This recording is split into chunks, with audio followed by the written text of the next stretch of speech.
on Twitch. Awesome. Okay, good. We are there. We are live. Okay, good. We good. Turn off my sound on the Twitch site itself. Oh yeah.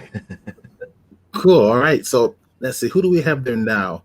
We've got Carbon 14XYZ. Welcome. Hey, Faye how's it going? Barsh. Welcome. I know there's more. There's a lot more showing here, but they're not showing up in the chat box. So Yeah, no worries, no worries. Well, definitely welcome to everybody. oh yeah. So anybody who is on now, we're going to get started in about 7 minutes. Just kind of logging on to kind of get things rocking and rolling here. Get checking out. So say hello in the chat box so we can see who you are. And stand by while Anthony and I kind of work out any little bugs and do last minute promos and all that fun stuff. Okay, so now for everybody who is, and I'm going to put this promo into our chat box as well. You're welcome to send it to all your friends on Facebook and Twitter. Yep. I'm going to go ahead and post this little message that you can just copy and paste and send it to all your friends. There we go. All right, and bring all your friends on board to watch the presentation.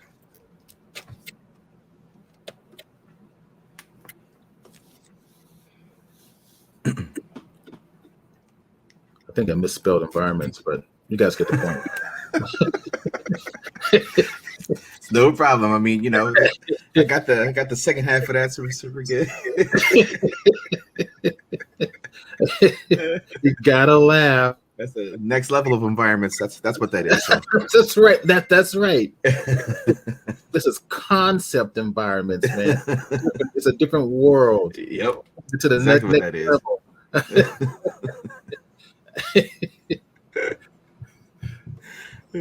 Cool. Let's see. Let's see who else is just coming on here. We got more people. Yep, more people are jumping on.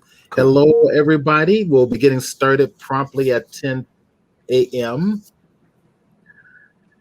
And say hi in the chat box to everybody. Come on board and say hello. I put a little promo in the chat box so you guys can copy and paste it and send it to all your friends on Facebook. Would love for you guys to do that. Invite your friends to come and watch the presentation. This is our first meeting of the year for the Photoshop Users Group. Excited about it. And we got about 6 minutes to go before we start our presentation. So sit back, relax, say hello to everybody, chat amongst yourself, have fun. Okay, so Facebook is there. I'm going to send it to a whole bunch of folks. So Facebook has changed its platform a little bit again. Oh, they did? Great. Yeah, because it used to be I can, if I want to send, if I post something, I want to send it off to a whole bunch of groups. Sure. It will list all, I can put the name, like a keyword search in the group. It will list all those groups with that keyword. Yeah. And then have a button next to each one where I can push the button to send. Oh, for every single person. For every single person, right? So I can push the button, and then it'll remember who I sent it to and who I didn't. So I didn't send it again accidentally. And now they changed it where you're going to send it to one person at a time again. Oh, nice. So it's like, Facebook had a great idea and they just got rid of it. Yeah, like I'll take that out.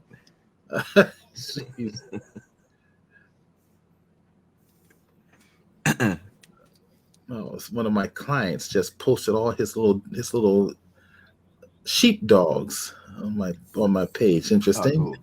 Oh, cool. Okay, so hey, morning. I see that. Good morning. Hey, everybody. Welcome. We'll get started in about 3 minutes.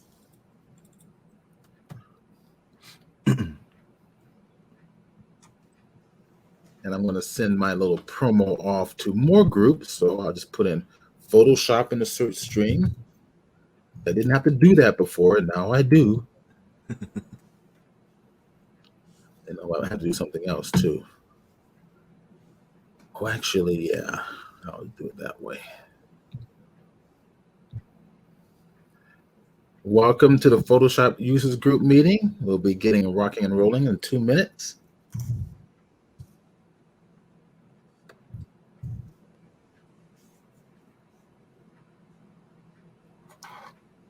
In fact, what I'd like to do is, there we go, and pull my microphone closer to me and away from the speakers. Oh, yeah. All right. Makes it more efficient.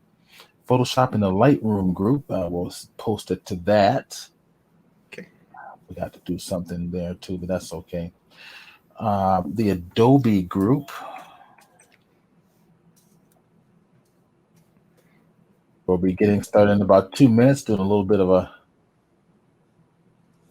promo thing here. Okay, let's go back. All right, so welcome everybody. Let's see who's here now. Okay, so Carbon 14 XYZ, welcome. Faye Barsh, welcome. Lareth, I guess, Larieth. I think that's how it's pronounced. I probably killed it. Chris Net 526, Kuza 75, welcome. Willie Sakai, hey, welcome.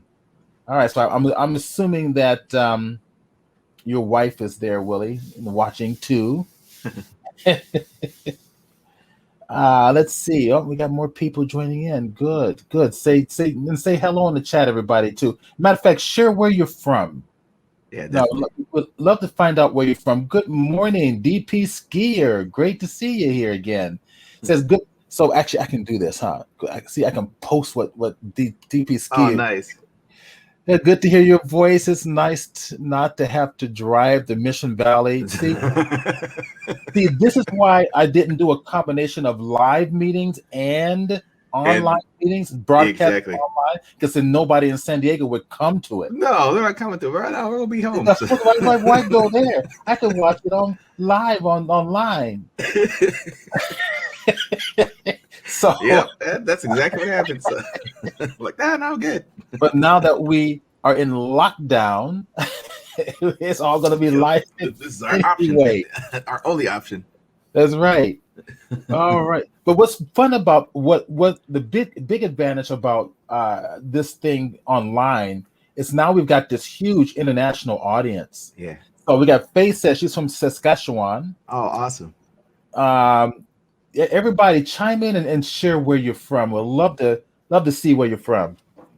Right? The numbers are growing. Jose is from, hey, Jose, from San Diego. Stephen Bay, hey, man, welcome. I think Stephen Bay is from San Diego, of course. Stephen, do you have a group on yourself that you started? If you do, you're going to post a link here to share with everybody. Okay.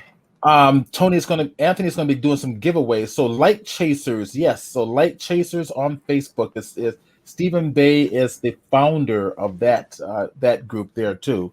Oh, very cool. Yes, I am the founder of the Photoshop group. I'm also the founder of the Warp Nacelle group. It's a 3D printing and also the custom 3D printing group. Thank you, Stephen. Stephen Bay just posted the link if anybody wants to kind of check that out real quick. Awesome. Let's see. DP Skier said he's from La Jolla, San Diego. My name is Dan. Hey, Dan, welcome. It's great to have you here. Well, it's getting upwards of 20 people already. Very cool. It is good. Let's see. Basically, a community. So Stephen Bay says, actually, let me click these things here. There we go. So Stephen Bay said his group is basically a community dedicated to learning photography. So if anybody out there have a passion for photography as well, it's a great group to be a part of. Definitely. Let's see who else is here. We got a bunch here. Well, you're not. Daphne FR, welcome. Daphne, where are you from? I was asking everybody to kind of post in the chat box as to where they're from. We got 20 people in the chat box, but so far I've only gotten like 4 responses. Just saying.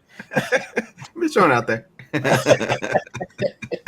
Oh, okay. So Daphne says she's from Beaufort, Georgia. Awesome. Welcome. Daphne, we have to get you to present for the Lightwave roundtable meeting tomorrow too. I mean, like asking you forever. Daphne is also a 3D person, so oh, very cool. Very, very involved in the Lightwave program. Yep. So, all right. So let me ask this question of everybody. Since besides where you're from, what programs are you using on your day-to-day creative workflow? In addition to Photoshop. So I know you're using Photoshop, I'm assuming. Anything else besides Photoshop that you use? I'm curious to see what the talent is out there. And of course, if Tony, if you have any questions, kind of shout it out. Yeah, please. Yeah, if you see him too as I'm painting today, let me know, Steve. I want to make sure I'm answering stuff. So I'll keep an eye on this and so that you don't have to worry about it. Okay. So I prefer the presenter to kind of focus on doing their thing. Yeah, I'll definitely be bouncing back and forth too much. It's a skill to bounce back and forth between creating and talking to people. Yeah, definitely. I got to work on that. So artists are usually not very good at it because usually you just leave them alone. Yeah. Don't talk to them. Don't touch them. Don't try to get romantic with them. If you have significant others, just leave me alone while I do my drawing. Don't bother me. And if they have kids, it's even worse. Oh no.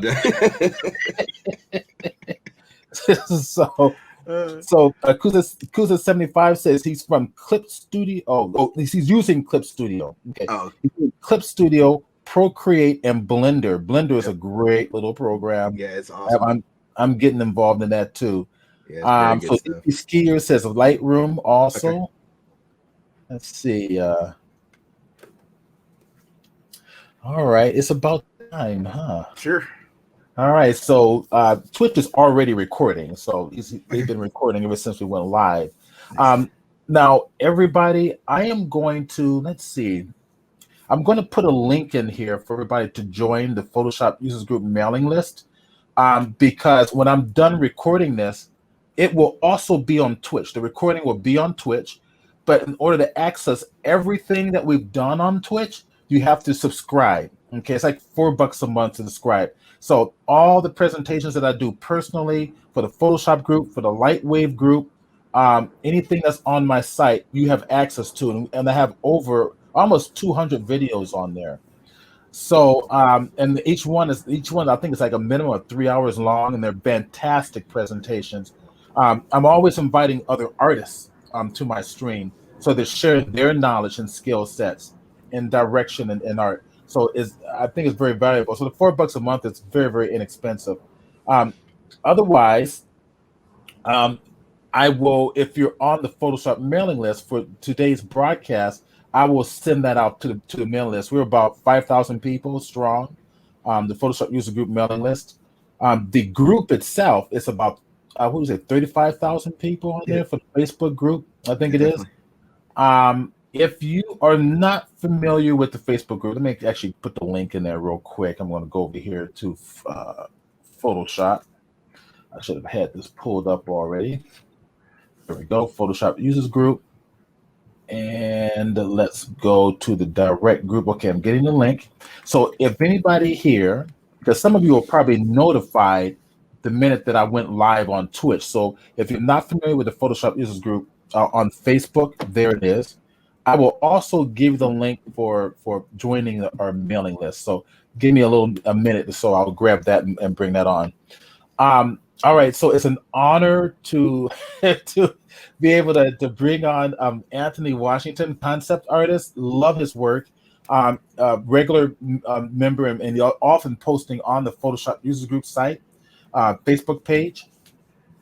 I think you guys are going to really enjoy this, and it's about how to custom create environments, and those environments can be used for characters. They can be used for 3D. They can be used for anything, literally. So, so So I'm just noticing a comment here that Ken said 526 is using Procreate. Very cool. Oh, nice. Very cool. I love Procreate. It's so powerful. And we've got Barsh is using Topaz Filter, Filter Forge, Lightroom, and so forth. Very cool. All right. Okay, so I'm getting sidetracked here. Turn those off. So Anthony, take it away. Sure. Everybody, and if you have questions, go on and put them in the chat box. I'll keep my eye on it and post them up, and we'll get a little bit of a dialogue going. Without further ado, Anthony, it's all yours. Awesome. Thank you. Really appreciate you having me on today. And, again, welcome to everyone joining in right now. Again, my name is Tony Washington. I am an illustrator, concept artist, and music producer here in San Diego. I've been in the industry for a little over 25 years now. Been very fortunate to have been worked in comic books, feature films, animation, video games. And I got my start at 18. I was hired here at San Diego Comic-Con for Wildstorm, part of Image Comics. I went to that show every single year since I was 15, but I finally got hired at 18. And that kind of pretty much started everything for me in digital art. I had no clue what Photoshop was at the time. And when I learned it was Photoshop 3. So I really dated a lot of people who might know who that is. So, but that's what I started on. And ever since then, I've been learning as much as I can from art software to music software. My love is definitely 2D art and music production. If I could, it's kind of hard to choose between which one I like more, but I love both of those. Today I'm going to be just going through a few different ways to attack, the developing 2D background art or concept art. Again, echo what Steve was saying about how you can use this with whether it's feature films or video games or even comic book kind of stuff too. On the screen, I've got a few different variations of just backgrounds that I'm going to be going over today. A couple of these in more detail, but you can see just how backgrounds can just set a tone. Really make things a little bit more believable and livable when you're starting to see all that stuff to come together in various styles. So it's I love trying to create a lot of stuff. A lot of stuff I'm going to be doing today is going to be just on the fly, so you can kind of see from start to finish. If there's enough time, I'm going to try to create an entire piece during the stream. But to start today, I was going to be going through just a lot of for the first half, just go through a lot of the technique and layer setting and just different things like that. So if there's anything you see that I'm painting, you have a question on, or setting up through layers or brushes or any of that kind of stuff, just bring it up. And I'll definitely try to keep my eye, like I said earlier, on the chat. Hopefully I will see it. And otherwise, I'm sure Steve will see it. He'll let me know too. But yeah, so definitely I'm going to go in a little bit more detail on this piece and kind of break down how this one was done and just walk through all that. And again, this stuff was all done just with the grunt brushes. This particular brush, I did this entire painting with one brush, so don't feel that you have to have that, but I do have a little special giveaway for everyone attending today, so definitely stick around for the end to get the info on that. But and then this particular one again was all done with grunt brushes. I'm in Photoshop CC 2019, but this could be done in an earlier or current version of Photoshop, so definitely don't feel you have to have this exact one. But most of the Creative Cloud stuff would work fine in this stuff. And I'll go through just my walkthrough. So a lot of the time I will just quickly, my thumbnails are very, very quick. I just want to be able to kind of get composition down and just the general layout from when I'm doing my pieces. So you can definitely get an idea of what I would do just with these four different sketches, kind of get to figure out which one I like the most. And then from there, I would kind of move into just value studies, just really quick value and lighting, just to kind of break down how this exact same piece can be done so many different ways in lighting, giving emphasis on certain things, whether it's light and mids and darker foregrounds, or mid, light, and darker foreground here. So there's different ways you can play just with lighting.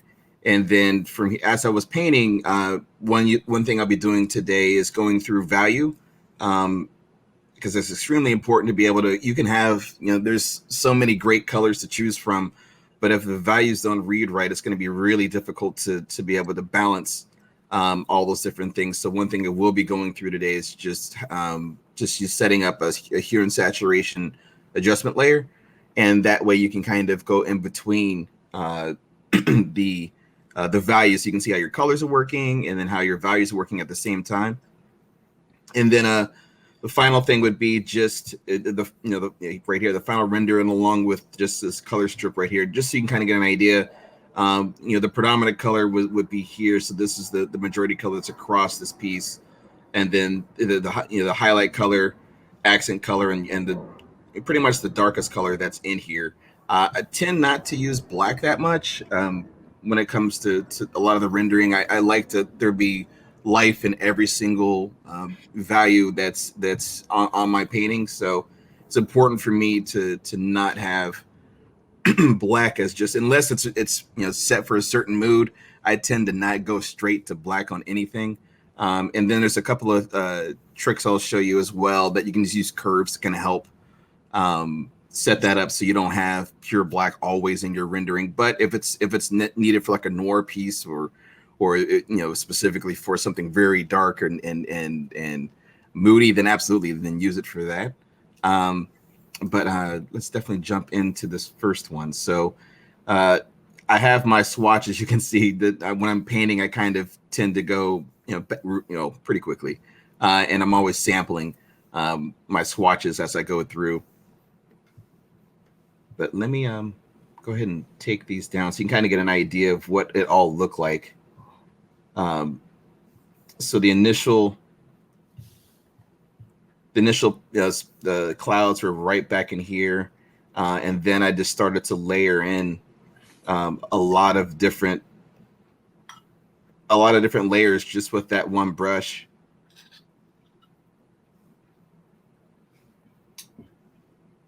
To be able to tie all this stuff together. So I'm going to go ahead and paint in on some of this so you can kind of get an idea.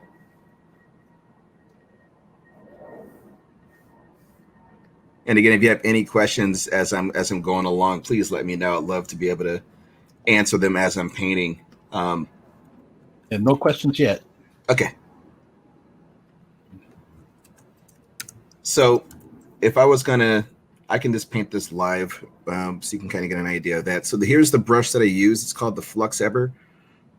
And literally the entire piece was done on this one brush, just using pressure sensitivity. As you can see up here, my opacity I leave at 100 just because I'm just used to pushing in on the screen, or having that the pressure sensitivity really helps just for that size of the brush and how much paint is applied. Flow again is thrown at 100%, and I tend to normal everything that I do. So there's occasions when I'll bring in an overlay layer or multiply layer or screen layer, but for the most part, I'm normaling all the values that you see on the screen.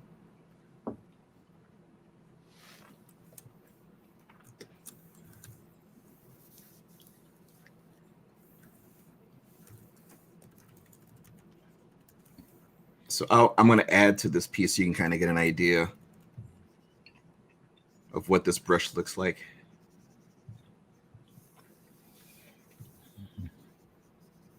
This is definitely going to disappear because I'm going to have stuff on top of it, but you can kind of get an idea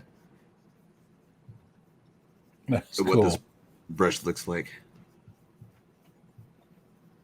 This is really has like a very wet, almost watercolor kind of approach to the brush. But it's extremely versatile depending on what size you're working on. So you could shrink it down to get really good details out of it. Or of course, if you need to, increase the size, you absolutely can,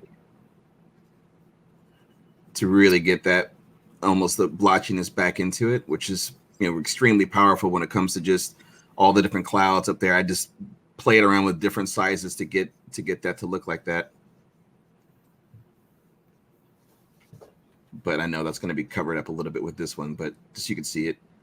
And you can kind of get an idea how I composed all of this stuff together just by playing with different light and using that initial sketch that I did. And before I get to the next piece, this particular color correction I always do, because I have when I'm going quick, I have a tendency to just put a lot of color on the screen.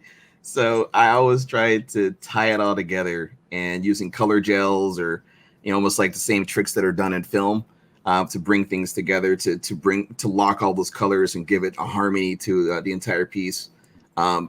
Using a color gel like this particular color here is fine.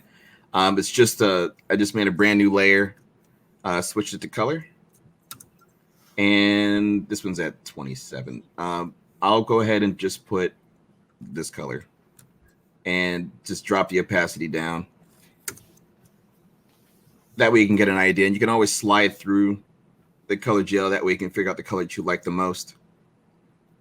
That way it kind of casts over everything, so you can kind of bring harmony back to the piece, make sure your colors don't get out of control.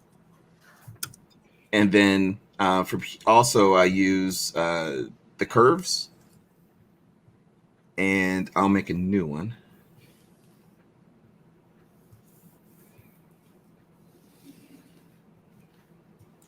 And there's tons. I actually grabbed some presets from Julia Trotti right here. She's got a lot of free curves on her website, so definitely take a look at her site that you can just play with and just use them as a basis for your piece. And they're primarily built for photos, but they work absolutely well with paintings as well too. So it can add new dimension to your own piece and just change things up, give you even more inspiration as you're painting. Let me bring that one back in. That was the final one that it ended up going with, but you kind of get an idea of how this one was built. But I wanted to also go through another one before I start painting today. It'll be this one. Some of these canvases are pretty big, but I will definitely go through all the different layers. You can see all of this stuff. So how large is a canvas on this one? So this one actually is reduced. The actual image size on this one is so this is 11,000 by 22.4. So it's a lot of pixels. 28 by 56 overall size, 400 resolution. So it's huge. So yeah, it's a massive piece. I wanted to with my website. A lot of the time people ask if I've got like oversized paintings. So I want to make sure that I've got really large format paintings that if people want those for their home, they can print them. Typically I don't have space for, a massive canvas like that, but some absolutely do. And I totally understand that. But this one, yeah, it's large. Yeah, thankfully this machine can handle, what is this? 5 gigs open, so it's a lot happening. So and actually, since I have multiple files open, I actually reduced this one. The actual working file was 9 gigs open, but this is the 400 DPI version. So Jill George says has a question. Sure. The question is, do you paint everything or do you use photographs? So for everything I'm showing today, I'm painting everything. There's no photographs whatsoever in any of this stuff, and I try for today. I'm trying to avoid using photographs for like photo bashing or in concept art a lot. Excuse me, I do use photos, and if there's time, I might be able to show an example of that if you wanted to see that. Yeah. But for this stuff, I literally, this is only one brush. There's no photos in here whatsoever. I was trying to, it's hard to working with concept art. That's what's one of the things a lot of concept artists we use a lot as photos, is to get things going, because we don't have a lot of time always. to create these images. So we'll photo reference or photo bash or bring in a lot of different elements in this composite. For this stuff, I really just wanted to let loose and just paint and have fun with brushes again, because I hadn't done that in a long time. So yeah, I definitely will try to do some photo bash stuff if there's time. Let me see. So on this one, you can see a lot of the different layers that I've got set up here, and turn that one off. So you can see, yeah, the moon I did just start with a giant sphere, because you never even saw the stuff that went behind that mountainscape. But the Flux Ever brush did all that stuff with this, and in fact, I can paint on top of that some more, just so you can see it. Put some more craters in here. Gotta have craters. Yeah, it's not sci-fi without the craters. Nah, you gotta have a lot of meteorite strikes in the moon. It's important. Adds character. But a lot of the time I can get lost in doing that, so I have to watch it because everyone is just going to look at the moon and not the rest of the piece. So right. I watch the detail as I'm going, so I try to keep that in mind. And that's an interesting comment you just made, because how you detail it and where you detail it in your composition could make or break your composition. Absolutely.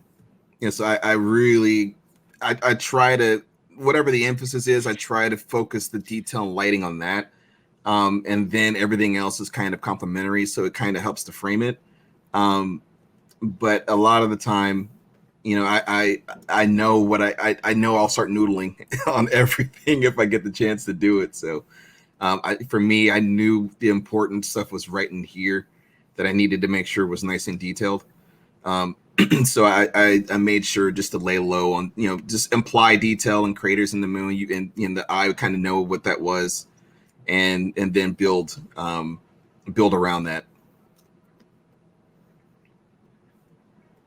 And then let me see on this foreground element down here, way at the bottom. And the great thing about layers, I can just shift stuff around and move things around where I need to. So if some of the stuff wasn't working, I can move it up or down and then paint into it more. So if I wanted a little bit more foreground here.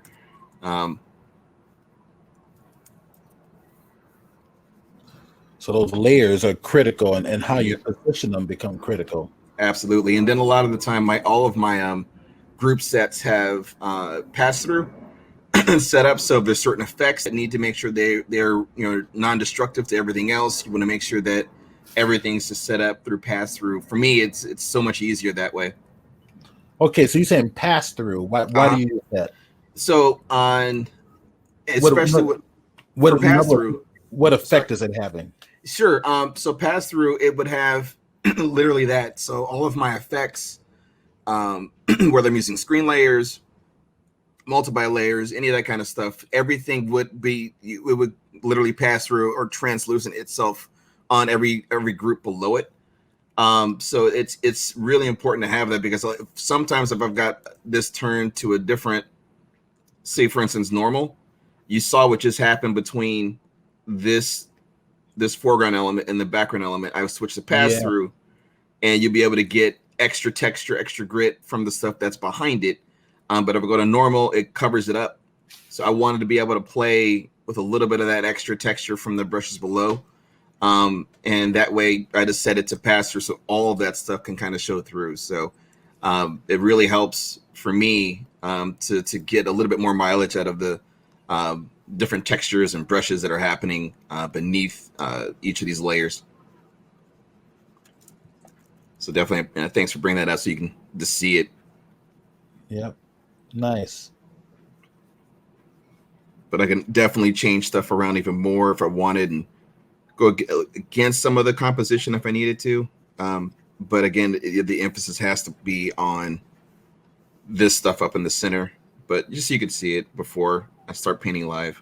So right now you're not using a reference, are you? Nope. There's no references. I'm just painting Like the entire piece, I just went straight to it. I actually didn't have a sketch on this particular one. I was like, I'll paint and figure something out as I go. And which is a fun way to work. Yeah. I mean, I've I've worked so much with just almost like having to do a formula for every single time I'm painting for studios. I just wanted to just let loose and not have to think about it. Just paint and figure out what happens as I go. And thankfully I was happy with the result on this one. But I've definitely had times where I've needed to fine tune stuff later on. But yeah, I mean, a lot of the time it's just fun to not have to I could just kind of go cruise control and just paint and see what kind of happens. So Kuza 75 says, well, that's how Tony is. Oh, I wish, man.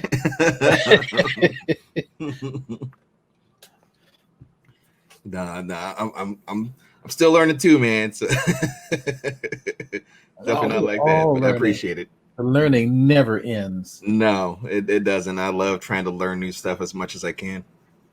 And another one of the reasons I wanted to just try working with brushes a lot more. I don't get the chance to always do that, since a lot of the concept stuff I'm doing is kind of photo based.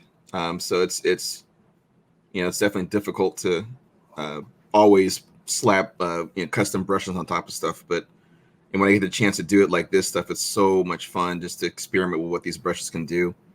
And I am gonna when I start going live in just a minute on an original piece, I'll try to use as many brushes as I can to see everyone can kind of get an idea of what they all can do. But all these brushes here on the left are my primary brushes that I use in all of my work. I do have a lot of other brushes. So, I mean, I've got, these are brushes I've collected from years of just working with different projects. And then I've got some concept brushes. A lot of these are from Photoshop's setup. So if you look for Kyle's concept brushes, they're all there. And then I've got a lot of dry media brushes, a lot of wet media brushes, special effects.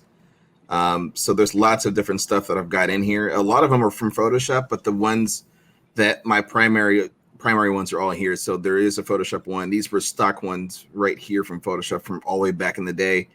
And then these are all grub brushes. Well, you can definitely see it, but these are all my favorite grub brushes. So I use those a lot in my painting. If I'm doing a portrait or something, a digital painting, I find myself just using a single brush. Yep, I do too, which is fun, man. I it's such a different way of going at it, so I definitely enjoy. Step back out. Yeah, I'll go ahead and zoom out on this one, but you can kind of get an idea. And then one fun thing, if you are working in just value the entire way through, you can add color and post. So I have this set up here where I added more of like a sepia tone to it, and then actually brought in some texture. So as far as like photo type stuff, this was an overlay right here of this particular. Let me see if I can just bring it up. And Jojo has a question. Sure. The question is, how do you keep track of so many brushes? A great question. The for me, I have them, like, for instance, I'm sure everyone saw when I did this, it'll just look like a million brushes. I do go through, some of them are just variations of the exact same brush. So a lot of the time I have, I try to keep them ordered, but you can kind of get an idea of, some of them are just different pixels that I can just click straight on and get straight to it.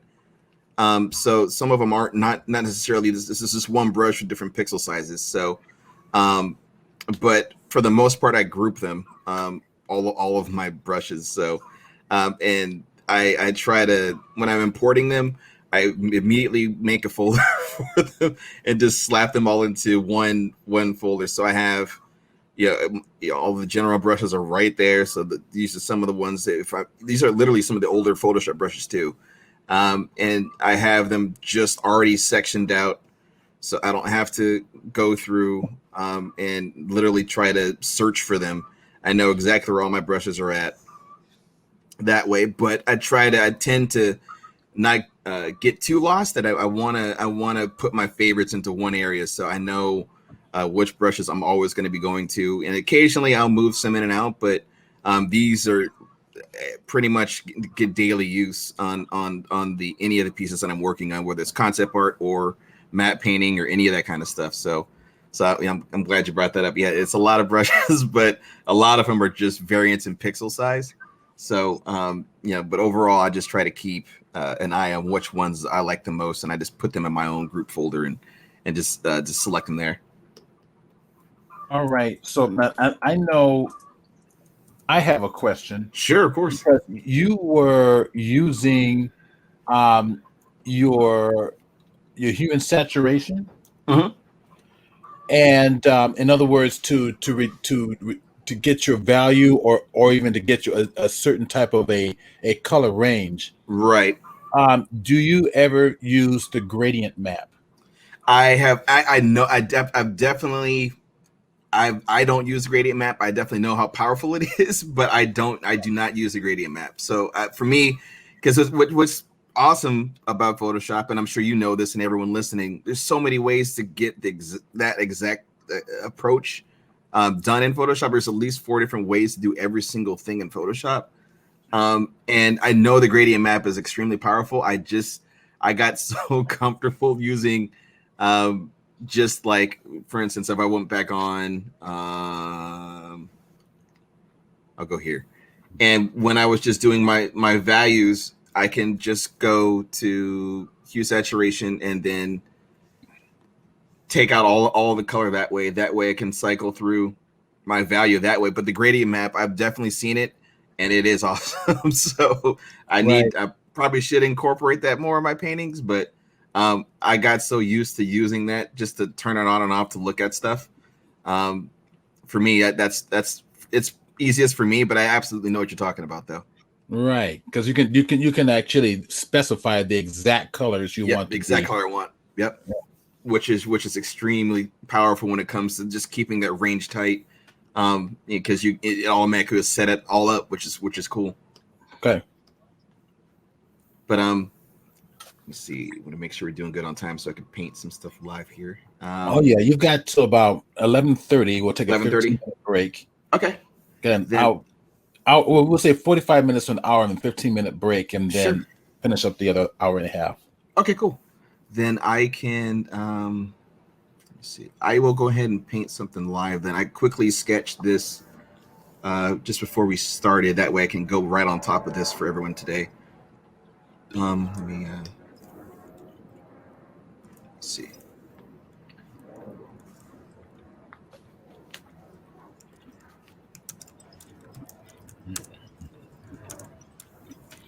So for this one, this is the only sketch I have. I don't have any light direction or any of that kind of stuff. So I'm just gonna kind of paint live and kind of build it as we go today. So we'll definitely we'll definitely see how it goes. But I have a general idea, I think, of how I'm going to pull this one off. But I'll start with let's see. So again, a lot of these brushes are have so much life to them that it's hard to it's hard to always just stick with one. But I like to bounce around between a lot of these brushes. But I'll definitely will see how many different textures I can get out of these brushes today, so you kind of get an idea of just mixing brushes, because it can give even more life. But I tend to, like, in all this for the latest series that you've been seeing from my landscapes on my site, that's all been one brush. And yeah, you could just because it was a lot of fun to stick with one brush. But yeah, I love working with this stuff.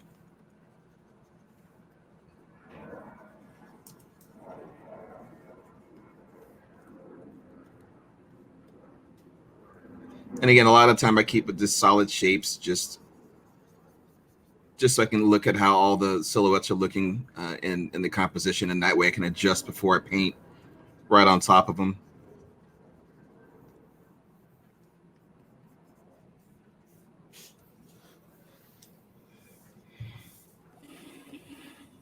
And just as I'm painting, I'm always just kind of thinking about how how to balance things out a little bit, just to make sure that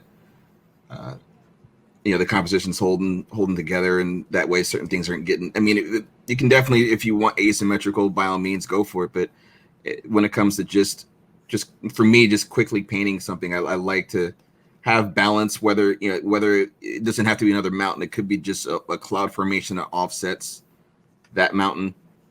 Just something that where the eye can keep balance as you're going through things. And of course, light direction also helps a lot with your composition too, how you stage all your lighting.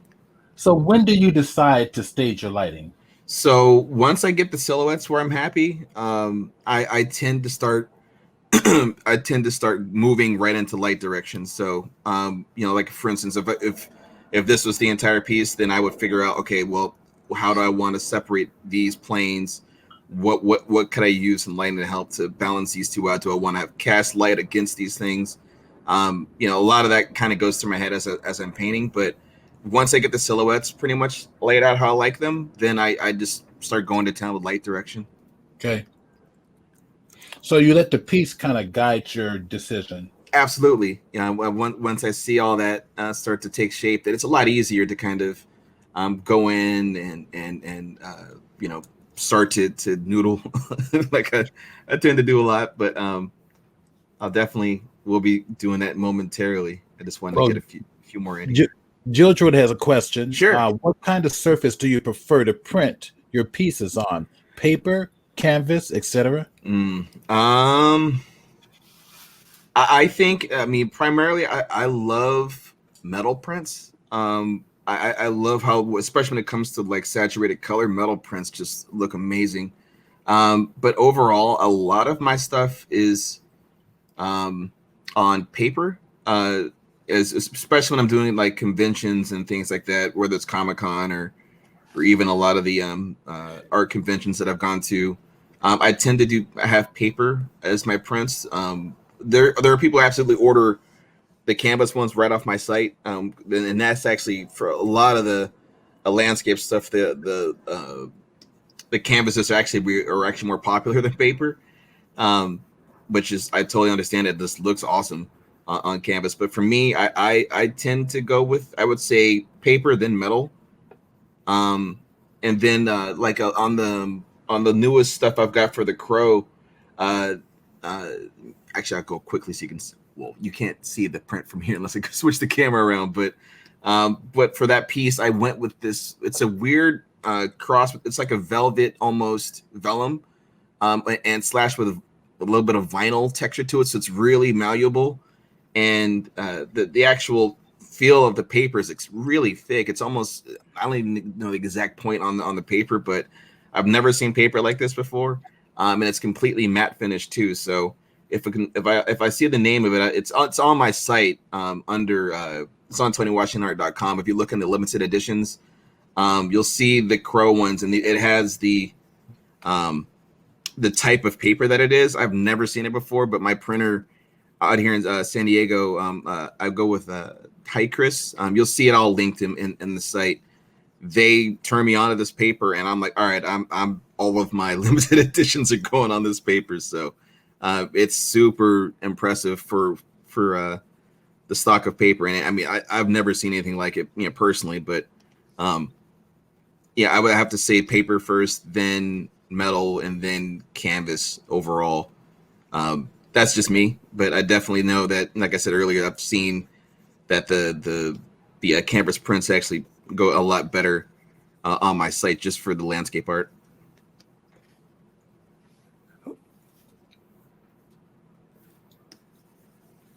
Get a couple more in here. And oops.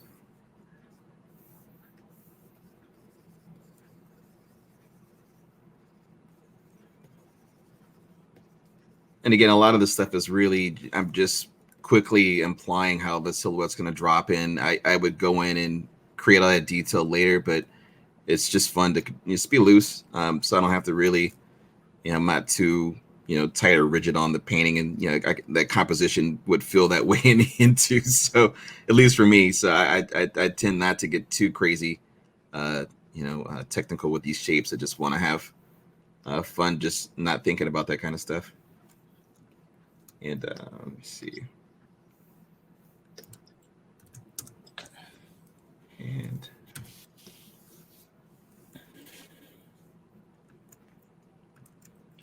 that could be a large lake area, huh? Yeah. So I'm gonna figure out how I can bring in some foliage and all that kind of stuff through this area. I kind of had some like quick underpaint right there. You can kind of see maybe a couple little areas with rivers and stuff like that too. So I'm gonna probably have that opacity so I can kind of keep that in mind and paint through that. Do you use references? I do. It depends on what I'm doing. Like I can quickly go over to. I'll jump right back to this in a second. But on this, for this crow piece, there I absolutely was using references. Oops, on this one. I went and shot a lot of photos of a lot of different buildings out here. And then I also looked for references from like Chicago and Detroit, a lot of just the structures that I wanted to use for this particular piece. So it was really important for me to be able to let me see if I can zoom in on some of these buildings. There was so much that I wanted to be able to pull off from that. So I did reference buildings, but I did have to draw this stuff in. So it took forever to get all that detail in there. And then like this subway is actually a 3D model. So I could go into a little bit more intricate detail on this, but yeah, I this is a Google SketchUp model of a subway. So I positioned it and then I rotated it and fit it into perspective.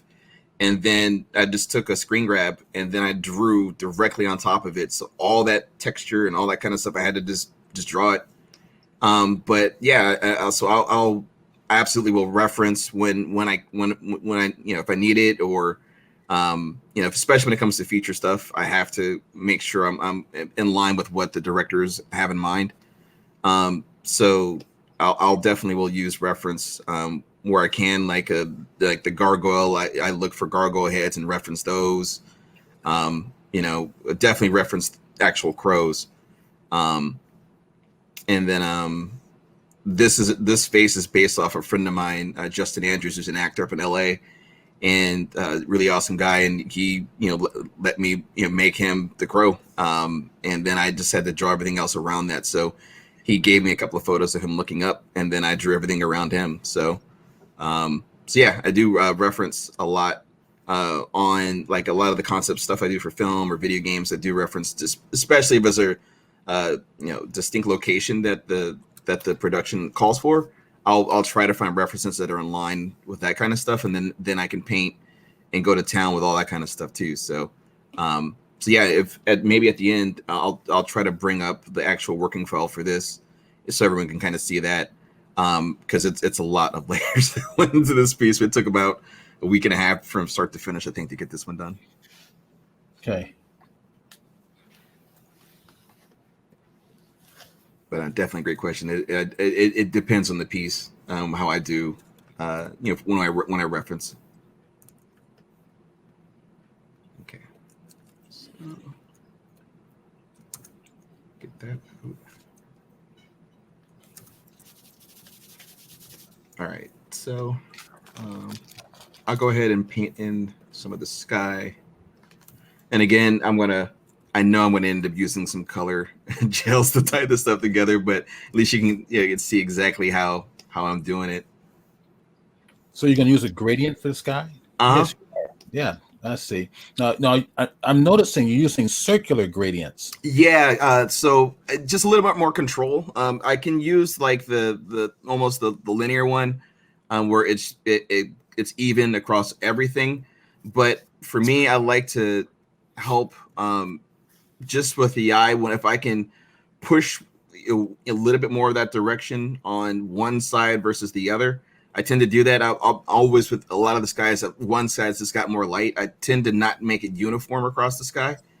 So I don't know. I don't know why I do that, but for me, it just helps with balance. I don't want to have everything be completely perfect in the sky, and for me, I like to kind of offset stuff a little bit. It's a lot less predictable, I think. Yeah, absolutely. So I tend to do that a lot when it comes to the sky stuff that I do. I try not to always do it the exact same way. But yeah, I do when certain things do work absolutely well with like linear grads, like when I'm doing metals and even the which the reflected gradient, that also works really, really great on metals too. So it's just experimenting, I think, is this key. It's just having fun with trying different brushes and stuff. Let me see. Very cool.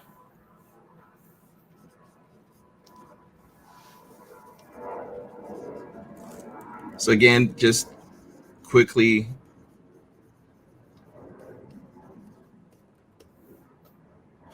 and you'll see I mix colors a lot as I go. Sometimes you'll see the swatches that I had in the earlier pieces. Once I start seeing the colors I like, I start to just pull those out.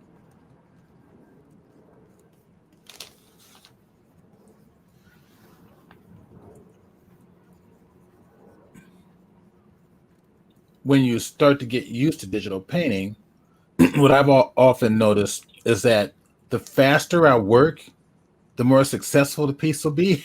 Yep. It forces me from not thinking about it. Yep. I couldn't agree more. I mean, literally, that's one of the why I was just saying that I tend not to try to get too detailed on these silhouettes. I just throw them down there, and then I can kind of just paint my way around it. Because if I can do this absolutely all day, right, and stay on and literally carve every section of the cloud out, I could do this, but we won't have enough time in the stream to see me finish one cloud. So not only that, especially with my students, when they're getting used to digital painting, that's kind of the kiss of death. Yep. Getting detailed way too soon. Yep. It's not necessary to slap detail on everything out the gate. You can find those areas, especially when you start figuring out the direction that you're going with. You can find the detail towards the end. I think it's easier for me. So literally why I'm kind of just not putting blobs, but putting, you're just implying the different clouds and types of clouds.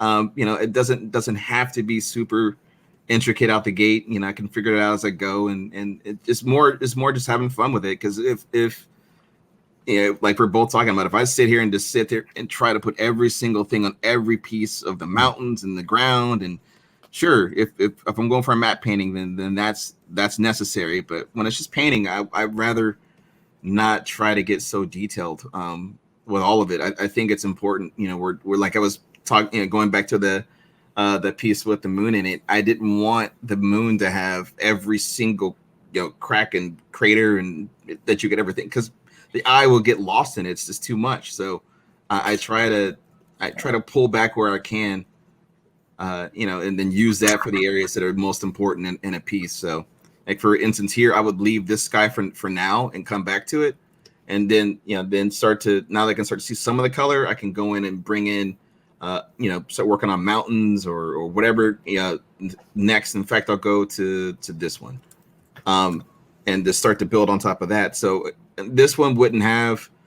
I would use a softer brush since it's further off in the distance, but I can definitely, if you wanted to keep that same kind of texture, then it's by all means go for it. But I tend to watch if a brush has really gritty texture, I kind of use that towards foreground elements to where that detail would be a little bit more in camera.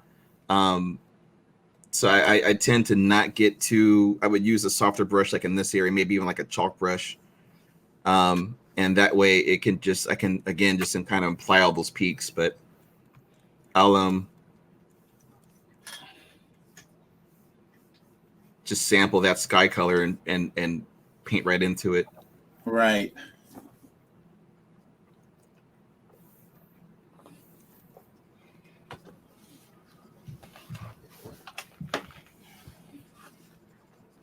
And again, just painting myself in, down into where those shadows would be, and I could bring that in a little bit. And then, you can use the opposite side to have some of the bounce side, whatever you would like to do to kind of add that atmosphere to your piece. In effect, I'll probably will use this side as the light.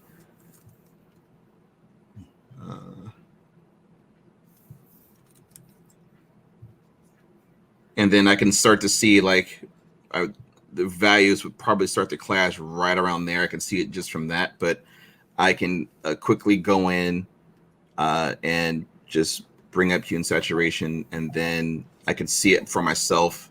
And these two would mesh up. So I just need to make sure that that I go in and make sure that I'm going brighter than that background. That way these can pop out just more.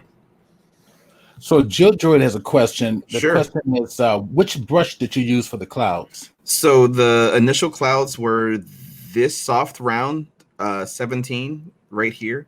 That's what I used for those clouds. It's got a really good tethered end. So for both directions, however you paint it, it's really got a fine tip on it. So if you want, you can push in and kind of get those, bulbous kind of clouds. And then you can quickly change the size and then throw in those tails. Or you can just use pressure sensitivity to get those tails onto the ends of the cloud. But that's what I used. It's a stock. It should be a stock brush with Photoshop. It's just this one. And if you want softer clouds, this one that doesn't have that tail on it would help a lot. And then the Flux Eber is the one I used on the other piece. But for this one, it's just the soft round. Okay. Yeah, definitely. If any other questions you all may have, just let me know. That way, I want to make sure I can answer any of that stuff I can. Yeah, and I'm loving your attention to your foreground, your middle ground, your background depth there. Oh yeah, definitely appreciate it. No, it's important. I mean, you to be able to create that depth of field, you have to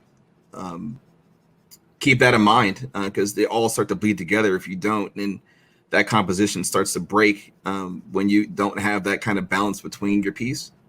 So I'm noticing that as you bring your brush to the top, you're focusing on those highlights at the tip of that mountain. Yep. I mean, I guess my thought is now I'm noticing certain highlights you're putting on other portions of the mountains to kind of get that sense of that's a rugged terrain back there. Absolutely. But I guess I don't know. I don't really know if there's really a question for this, but you're just going with instinct on this. Yeah, it's highlights are going. Yep, 100%. Because like the light will be coming like that. Right. So or rather, because it's going to be a little bit darker here, so it's more coming in as acute. Yeah. Yeah. Right. So I wanted, I can start to see where I'm going to have fall off in the paint, and then from there I kind of just bring it all in from that. So yeah, I mean, I it's 100% implied. I'm just literally painting as I go and figuring out the terrain. I might have like some of the stuff in the foreground with more foliage, but for now I just wanted to go ahead and just imply that really rugged terrain on that particular mountain.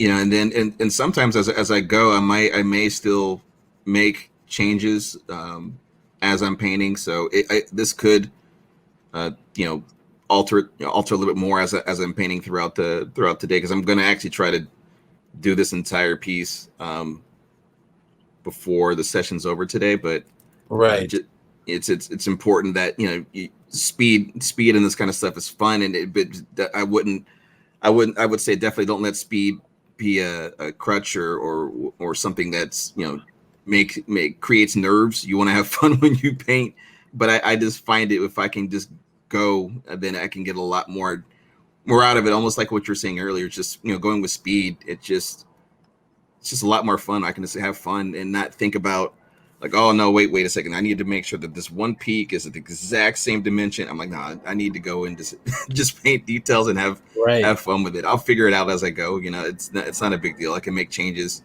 throughout the entire piece, so it's not that big a deal. So Chris Net 526 made a comment. Hi Sure. there. Will there be a replay? So basically, is this being recorded? I believe what she's at, and yes, this is being recorded. I'm going to put the link on here to join the Photoshop Users Group mailing list, as I will send this recording out to the mailing list free on my Twitch account, the Criminolution Twitch account. If you subscribe, because it's currently being recorded by Twitch, so as soon as we're done with the presentation today, it's automatically recorded on Twitch. If you subscribe, it's like $4 a month.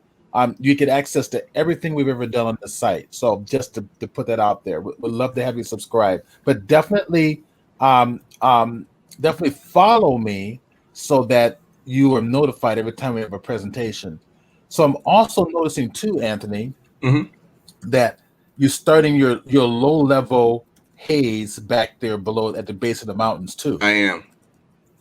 Yep, absolutely, right in this area. So again, is that on another layer? Nope. Like above that?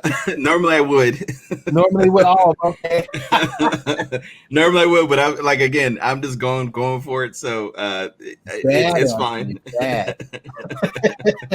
I just started painting right on into it, but yeah, absolutely. Normally this would be on a layer. Similar to what's that? Could you break it up into another layer? I mean, yeah, I could. I could always just go through and grab this out, float it, and then now I've got that its own layer, and then I can paint more, shift it around as I need to. So it wouldn't be a problem if I had to. Okay. If I had to go back through. Right. But yeah, no. Normally I would go ahead and put my layer in. I'm like, all right, this looks where I can put haze. Let me put a layer. But no, I literally just painted. So I find I can be a lot more impromptu that way with this on its own layer, because then the mountains in the foreground will be in a layer above it. And I can just be floppy and just wouldn't matter. Yeah, exactly. So I mean, now I've got it where I can do one of those things with it now. Yeah. But yeah, it's me literally just speeding through stuff. So cool. Let me see. And to really punch that up a little bit more, I'll probably just overlay on top of this.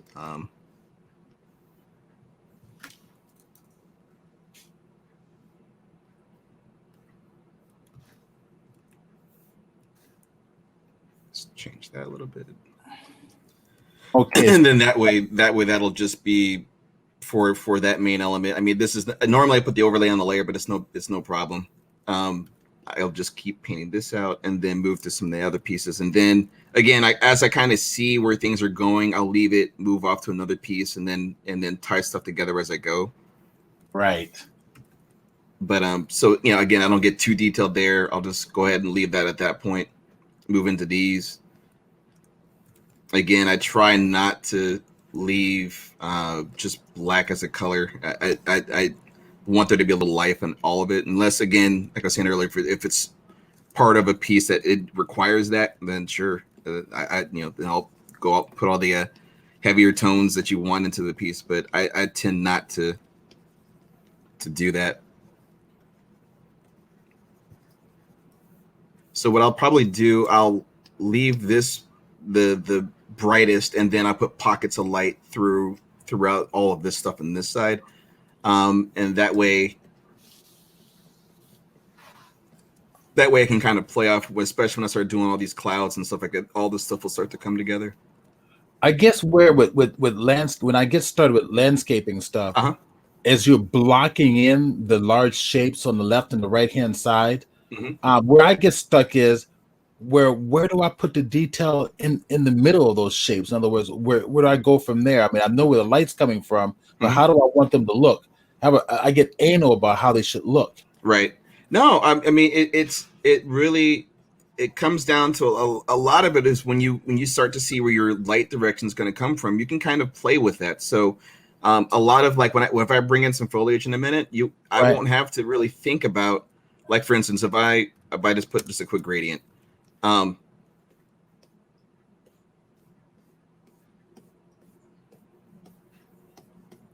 In other words, yeah. and once I bring this side in, Right. I'm again just throwing a gradient on this piece. I would not normally do that, but just so you can quickly see it. Right. Once I start getting a lot of that sunlight into the piece, you'll be able to start to see where that direction will come with your foliage and the ground textures and all that kind of stuff. So you can, like if I put like a river bed in here, which I probably will add, you don't necessarily have to. You could just use the light to kind of help guide where that's going to fall, because you can have a lot of really cool, ambient, almost atmospheric things that come through here with the water, where it really doesn't pick up that much light, but you can still see the sparkle in it. And on this side, it really gets blown and more of a bloom, so you can kind of get really nice details on that side. But you can counter it with other trees and things like that will catch that light on this side too. So yeah, I mean, there's always fun ways to kind of balance and play. I think with light, that's for me, that's one of the things I try to do a lot when I'm doing these paintings, is just finding a way to play with light. Like, let me see, like on this particular piece, where the light is just it tapers as it goes off, off the form. Where the emphasis is right here, where that's the brightest and hottest spot of this entire piece. And as it's here, there's a little bit of touch of that kind of stuff in there, but primarily this is going to be the strongest element of light, which is right in there. In this one, that's all pocketed in this area. The hottest spots are all through the tree, the base of this moon, right on the edge of the rim of this mountainside. So it really depends, how you want to play with light in a piece. So, I highly recommend just playing around with different compositions as you go in your piece. So, doesn't necessarily. It's not like with layers, you have the ability to go back through and tweak things as you go. So it's one of the major benefits of digital art is going backwards if need be. So. I still do traditional art too, which is a lot of fun. But I know I've always done that hotkey thing with regular paper, and I'm like, oh, oops, I can't do none of this stuff. So it's I definitely think it's just experimenting as you go, especially when I haven't sketched really much on this. I just kind of apply the detail, and then I kind of I'm figuring things out as I go. Want to kind of do that on purpose so everyone can kind of see. You can find your way through a painting as you're going. Mm-hmm. You can just use the light is the most important to kind of help to give you that direction. So that's why I went to create a hot spot here. So I needed to know how those clouds are going to start taking shape, how these mountains are going to take shape as I paint. It was really important that I kind of laid that in right out the gate. That way I can kind of just build the piece all completely around that. So and so as I go, it's going to definitely be a lot more played off of just that one light direction. That's what's going to set this whole piece up. And I may, again, have foliage, but I'm going to try to keep that to mainly the low line areas. That's where I'll probably put trees and stuff like that. But for the most part, I'm not going to get too intricate at all. I'd rather just the light kind of help composite this whole thing. So Cool75 is laughing, saying that they intend to try to double tap on the paper after Procreate, after using Procreate King mistakes. It's true though. I've gotten so used to being in digital art, because like for the longest I didn't know what digital art was. I was 14, 15, 16, 17. The highest level of digital art I knew was Digipaint. and I didn't know anything, beyond that. I had like a Acer 486 PC, and it could barely run Doom. But I didn't know anything about digital art until I was 18, and that's when I learned Photoshop, and trying to figure out what the heck those tools were doing, and trying to get that in my workflow. It completely changed the wiring of how I drew and painted. So those crazy mistakes like that happen where I'm literally doing that, where I'm trying to do undo on paper, or select all. Right. I'm like, this doesn't happen on paper. So I think everybody's favorite command in Photoshop is Control Z. Yep. And I've literally done that hand gesture on paper, and I'm like, oh man, what am I doing? So looking real crazy, especially at Comic-Con. I was doing sketches, and I wasn't liking where it was going. I literally did it, and I got called out on it, which was hilarious. What happened? I was drawing a sketch, doing a sketch of, I think it was Nightwing, and I wasn't liking where the head was going, and the person who asked for the commission, I started tapping like Command Z on my table, like I have like imaginary keyboard, and he was just like, "Hey man, you good?" And I'm like, "What do you? Wait? Oh, well, sorry." He's like, "Are you undoing?" I'm like, no." So like, oh yeah, my bad. So, but no, it's it's just been so much muscle memory doing undo all day. So I'm just like, all right. I love it though. So ChrisNet 526 says we all did it. Good.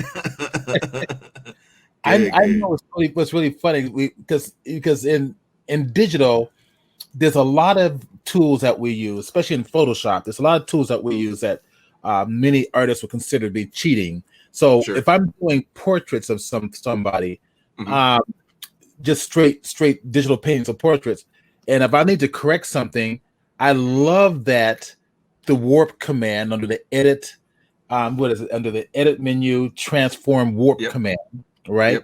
Yep. I'll select a certain area, use the warp command and correct it, or I'll use the oh gosh, I'm forgetting the go to the filter menu. Sure. And it's the one where you warp, liquefy. Yeah, liquefy, and then you can go in and change cool areas by coordinate. Push things around. It's great. Yep. No, it especially when it comes to like figure stuff too. I didn't realize what you could do on the face and liquefy. I'm like, wait, I could change the eye and rotate. I'm like, that now. Have you gone into the new Photoshop stuff? Yeah, the new neural filter. Yeah, I'm like, that's so scary. That's great. I couldn't believe it. I rotated a still photo. I'm like, no, this is not. The head. You can put teeth in it and make it smile. Yeah, I'm like, what? Crazy. So you get your digital painting mostly done. You thought, well, gosh, you could use a little more smile. You go on the neural filters and you make it happen, and you're done. Yeah, I'm like, this is so weird. Like, you could change a still photo in post and make it like you didn't get the shot you wanted. You can make the shot happen at home. Like, oh, that's not supposed to happen. So. That's. I mean, like, it's. I tell you what, this whole digital game is producing a whole new breed of artists. It is.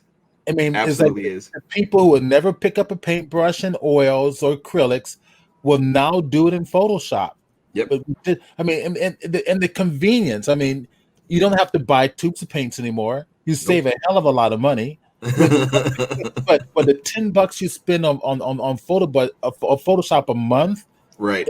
I mean, economically, it just doesn't. It appeals to everybody now. Yeah, no, it's. I mean, I've seen some incredible just artists that are just using Photoshop in their teens, maybe 15, 16, something like that. And just doing unreal artwork in Photoshop or whatever the Procreate or Clip Studio or any of it. But you have to remember, they had a lot of time. Yes, tons of time. I mean, no, I teach at the college, and I get these students in there who are just incredible. Yep. And I'm thinking, gosh, I'm being lazy. No, I have to step up. I mean, it's important to keep, like we talked earlier, just about learning and having fun, trying things out, and I know, like, again, that gradient map, I absolutely have seen it. I just got so used to Right. using that the workflow that I had been doing for so long. But the gradient map is incredible, and it's actually more powerful than what I was doing. But it's just like, I'm used to this, and I can keep going fast. So Yeah, I have a feeling I'm gonna integrate gradient maps into my stuff yeah. Well, the eventually. gradient map is real nice, particularly if you're building everything from a value base first, and you have no Sure, color, and then sure. that gradient map can help you kind of like suggest the color that could go in there. But it's stuff like that YouTube is great for, and I get to go watch other painters and watch other artists and see what tools they're using and how they're using it. And I realize, oh shit, why didn't I think of that before? Right. No, it's true, and what's amazing about having everything online is you could learn so much more now. I mean, it was impossible in the 90s to figure that kind of stuff out. I mean, unless you had access to getting the books and things that are available, but or even have the internet for the back in that Nowadays the books are worthless. Yeah. Nowadays you're going to get your best education by going to YouTube. Right. Literally. That's true. I just saw that question too about Procreate. Is Procreate part of? No, it's Procreate separate. It's just software for tablets and phones. They have like Procreate's got a touch one for their phone, and they have their main app is for like tablets, like iPads and things like that. So it is separate, but it's extremely affordable, and it does support Photoshop, like format PSDs. So you could have layered Photoshop files and put it directly on and Procreate, import them, and paint. I believe you can even bring in brushes from Photoshop into Procreate too. Yes, definitely. I think you can. What about Krita? Anybody using that out there? Have you I tried? haven't. It's free. I think it's an online painting tool. Okay. I'll look it up. And I see what this as far as the difference between Procreate and Photoshop. I mean, you automatically will out the gate you'll get touch, which unless you have it built into your Cintiq or something like that for your home setup. But it's got touch, which is great. A lot of the overall, I think that there's some really awesome benefits to Procreate because it's really focused on art. You do get some really, really incredible brushes that come just stock with it for painting and drawing and all of that. So I do think it's really strong out the gate for that. Photoshop is so powerful for everything, but I think that it's a little bit more specialized than Procreate just for art. But you can absolutely composite and do all that kind of stuff in it too. So I highly recommend checking. I think it's around $10 for I mean, I've had it for a minute, so I'm not exactly sure if they upped the price too much, but definitely I would highly recommend just check it out if you get a chance. It's really, really, really good stuff. I just posted the link to Krita. There is a desktop download for it, 64-bit, and I believe this is all free. It's purely a painting program. Okay. Definitely have to take a look at it. But there's so many great options out there now. I'm like, man. But the reason I'm mentioning it, being the organizer for the Photoshop users group, sure, is because when you look at other packages out there, it helps really improve what you do in Photoshop. Oh, okay. No, I definitely want to check it out. Yeah, because you don't realize what Photoshop can do until you go to another package and you start thinking, oh, why can't Photoshop do this? You go back and Photoshop, Photoshop can do this. Yep, it's actually there. Yeah, I know. Like, I mean, there's some really, especially like with VR and all that kind of stuff. Like, I know Affinity designers got some great stuff. And even Photoshop is starting to bring in, stuff for like equitangular painting and. Right. So there's so much that I didn't realize Photoshop could do. I mean, Photoshop took forever introducing new painting tools for brushes and stuff. I mean, yeah, they did. But it's cool. I mean, one of the what's awesome is just the ability to bring in other kind of brushes from third party and developers, which is one of the reasons I use grub brushes so much.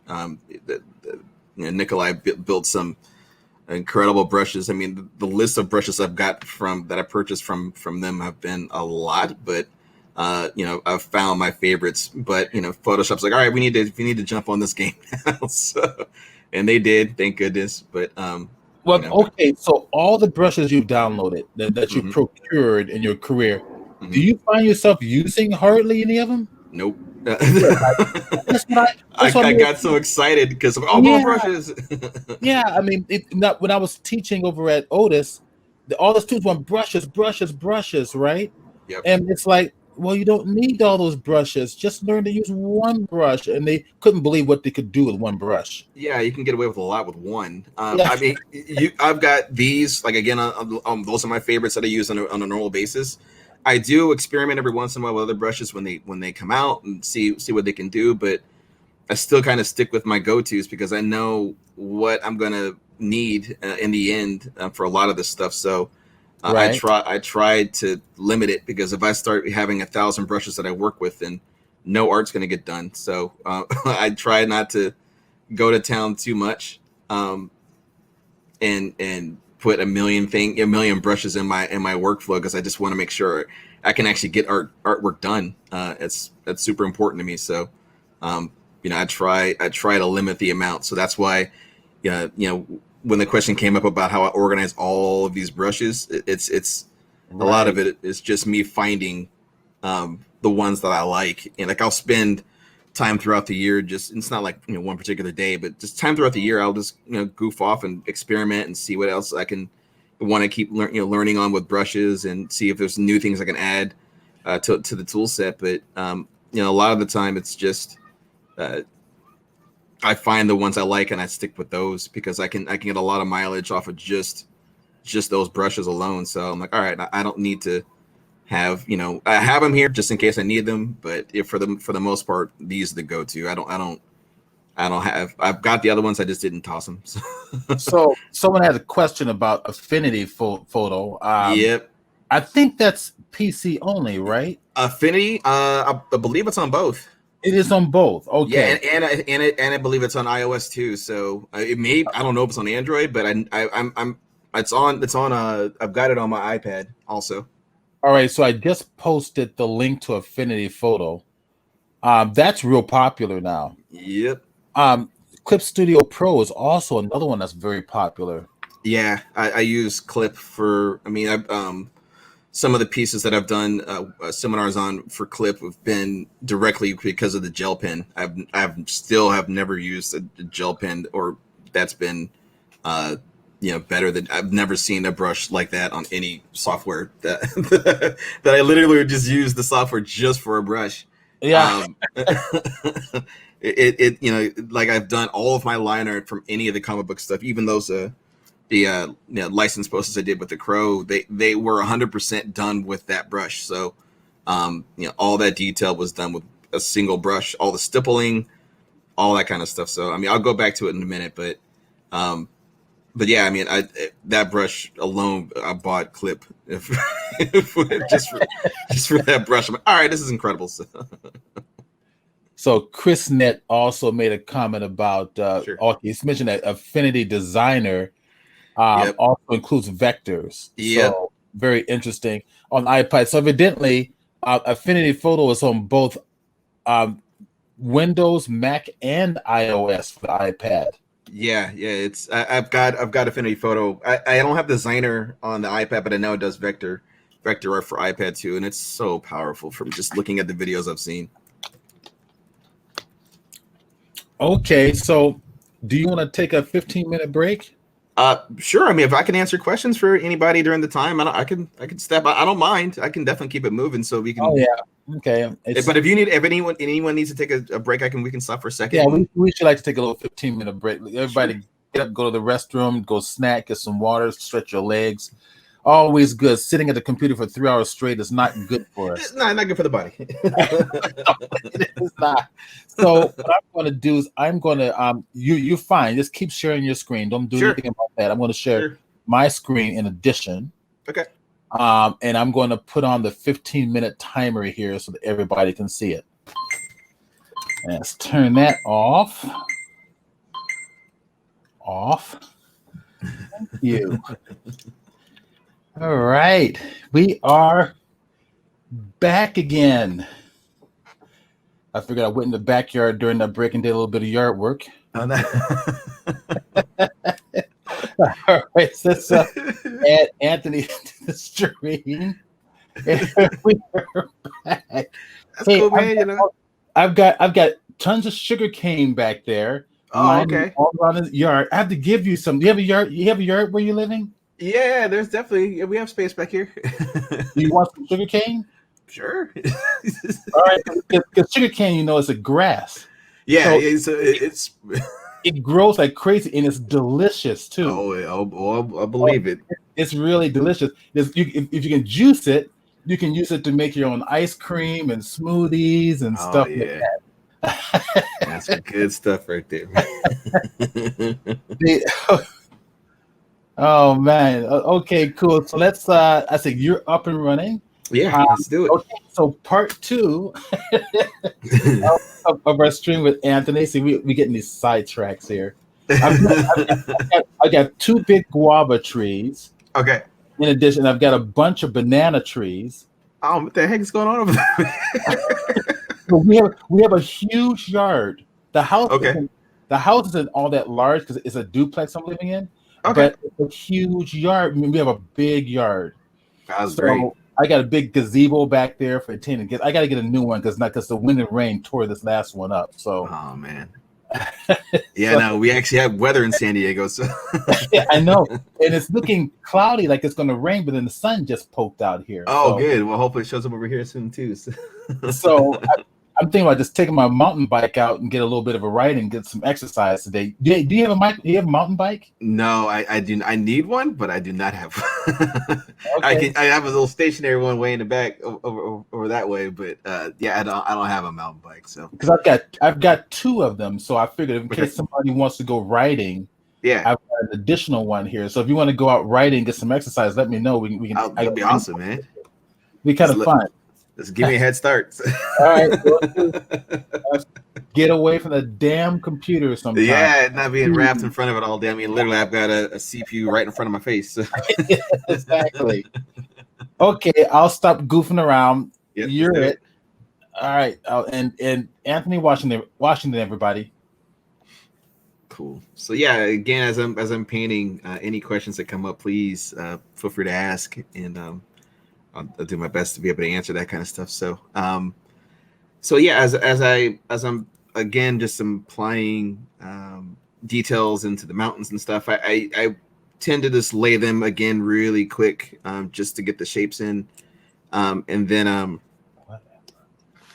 from there I would go in and bring in textured brushes that will be able to start to separate from the softer background mountain and get more texture into these foreground ones.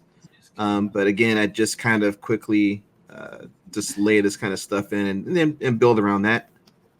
Let me see. And then just building out all those different textures as I go. It just helps to really refine and polish. As you know, speed, it can definitely be fun and liberating to be able just to not think about all the technical side of this stuff, but it really helps to bring in that extra detail as you start experimenting with different brushes that you might like and things that work well with your workflow. But as this stuff starts to take shape, I'll bring in some brushes here momentarily.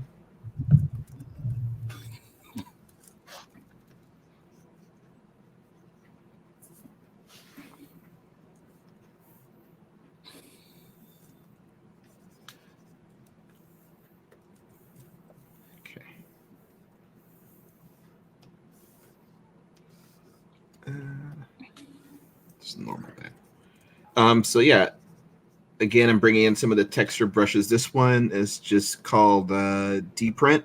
That's a grep brush, and you can start to see that if you want to, Anthony, Sure. can you bring up the brush properties and so they can kind of see what the properties are?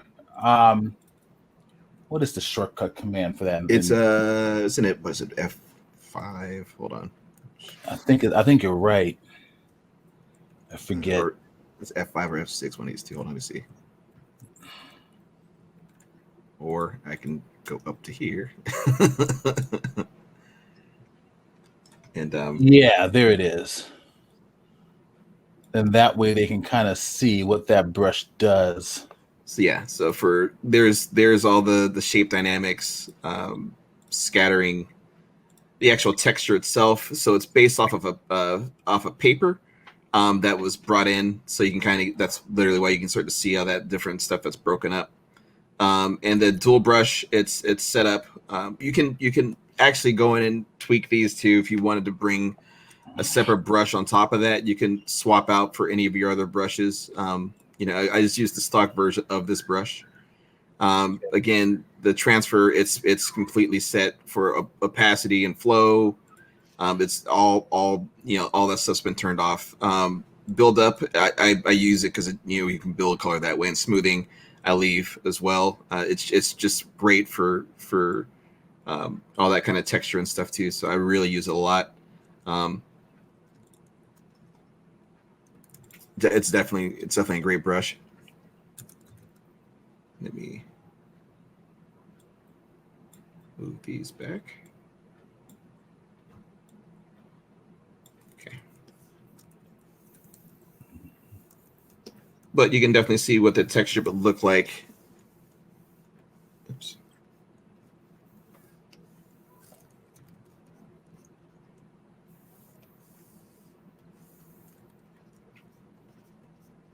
So that definitely has some good noise to it, and just a little bit of extra grit in the brush. So and I can again change the sizing of the brush and all that good stuff. So you have that power for both, for painting and texture application. It definitely works really, really, really good. It's interesting that when I'm creating mountains, Uh-huh. once I get texture in there and start to develop the shapes, that becomes easy for me. Yep. It's the initial starting of the shapes, where to put them and how they should look, and that's where I get stuck on it. Yeah. So I mean, yeah, there are definitely parts to how you can. I wish I could show an image. It won't be out till Tuesday, so I can't show it right now. But Okay. There's a piece I can say. There's a company I worked with called Power Color, and they have some new stuff they're debuting next week. And I did I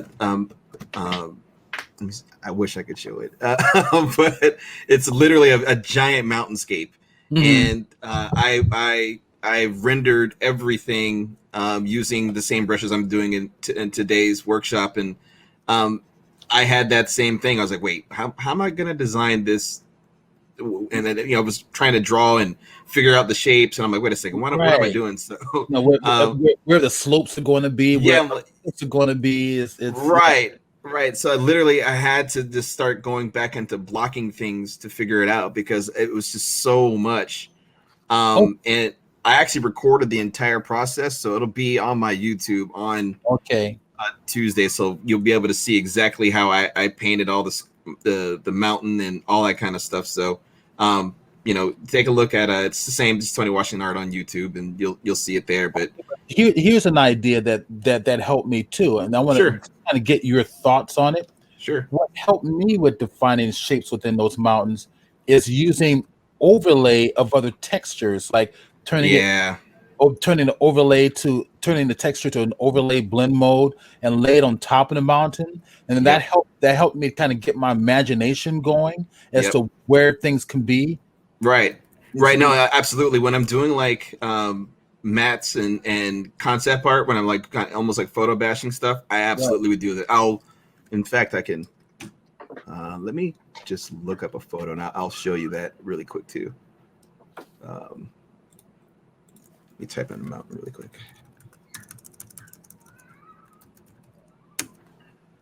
And then I would, I know exactly what you're talking about. So I would Just find a large one. And I'll grab like some texture of a stone or a cliffside from a photograph. Right. Let me I'll view this and copy it just so you can see it. Okay. And then, so for instance, if I had that kind of a mountain and I needed to figure out where I'm dropping peaks and where that stuff is going to line up, I could use that and then overlay it. Right. And then you would see where, okay, then I could paint on top of that, and then there's this piece, and then you can absolutely do that. Yeah. And a lot of the time, I mean, one thing I'll do with that kind of stuff is go into filter and noise median and soften the photo so you're not getting every single piece of that out. Right. That way it's not 100% just slapping a photo on something. Right. Because you don't want too much detail in there at first. Yeah. It won't add up. So I'm like, all right, let me go ahead and do that, and then I've got that to work from. So and then you could go to town on that, use that piece, and then again just keep painting.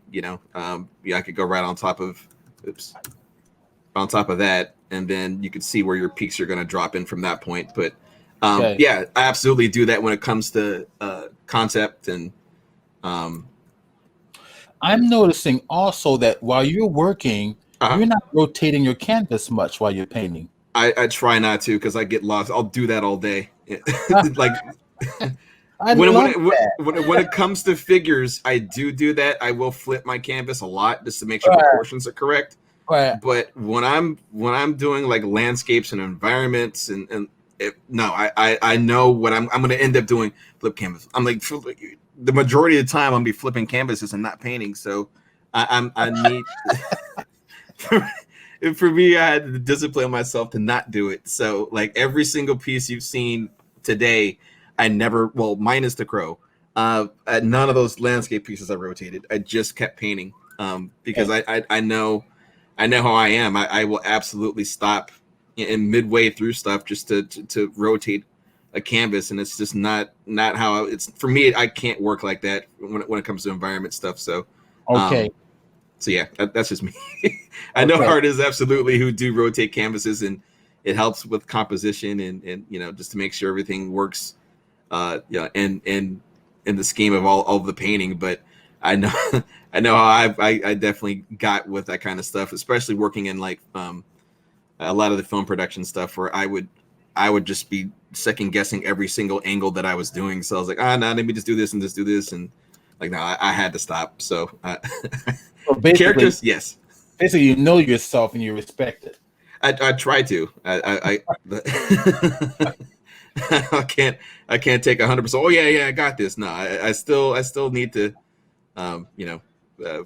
continue to learn and get this stuff down. But for the most part, I've gotten a little bit more comfortable just not rotating canvases pretty much at all on environment stuff. But yeah, the crow stuff, yes, I'll go into it because I have that file open, and we can go through all those layers in a little bit. But I did have to, especially with the body stuff, I want to make sure that the character, his proportions were right and all that kind of good stuff. So.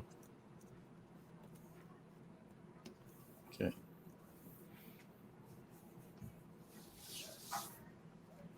And even with this at this point, like I could still go in and bring in adjustment layers and start taking a look at different colors. Right. So I can start to see how this thing would take shape with just a variety of different curve sets. And I can like, all right, well, I'll like this particular one, and I'll use that. Just paint through that. Just anything that could help to inspire a piece. Maybe use one setting for the mountain in the background. Right, exactly that. Yep, like I could use that curve and move it behind that, so only the sky would be affected by that. So the sky on that mountain will have that effect on it, and everything else could be something different. And the benefit, you've got a layer mask, so you could go in and carve out just sections that you need that to fit. So for this, I'll do a couple actually, just so we can all see how it looks like. So I would leave, go through a couple more.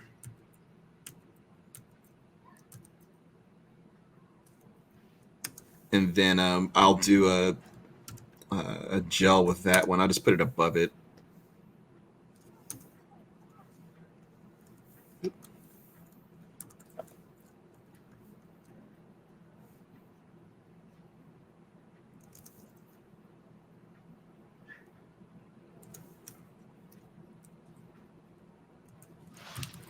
That way I have colors are tied in, and they're that there's a little bit of harmony within the colors at this point. But one thing I'd since I'll leave those turned on, and then I'll just be painting. But the one thing I'll tend to do is switch my pointer from all layers. I'll just use current and below, because if I select all layers, I'll get that influence of this color gel and this effect at the same time. So colors would constantly keep changing. So I would just switch out my eyedropper to current and below, or whatever works. Or you can do current and below with no adjustments or any of that kind of stuff. There's so many different options for the eyedropper. Since I normal a lot, I can keep selecting that color, and it's not gonna affect, like if I had the eyedropper turned on and I had all layers, this would change all of a sudden. So I need to make sure when I'm painting that I just switch to that. That way all my normal sets are fine, and there was no issues with that kind of stuff. So no, we don't do issues.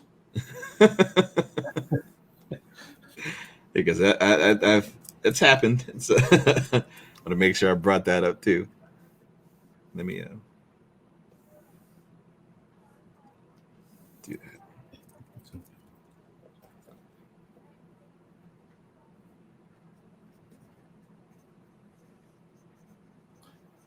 So, and then go ahead. Oh, so go ahead. Sorry. No, I'm saying I know you wanted to see like some atmospheric stuff, and one thing I can do.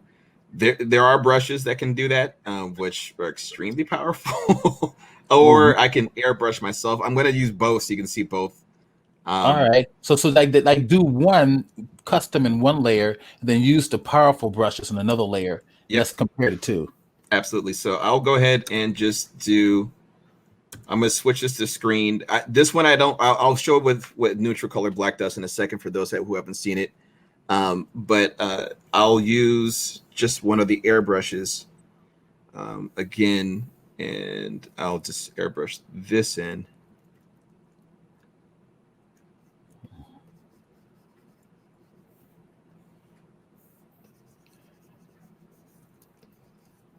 And by the way, this could be a good technique for doing dragon's breath. Oh, absolutely. That works for that. There's no question.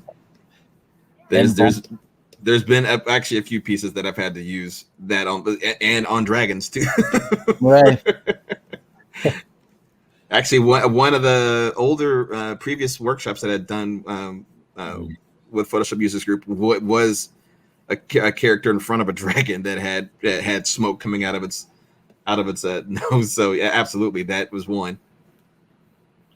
What was the name of that movie that was about dragons? The dragons had dominated the world. It was with Christian Bale. Yeah, Christian Bale. That was a really good movie. Yeah, it was real. I actually did like it with him and McConaughey. So yeah, that's right. And it made in the movie it was serious and it made sense. Yep.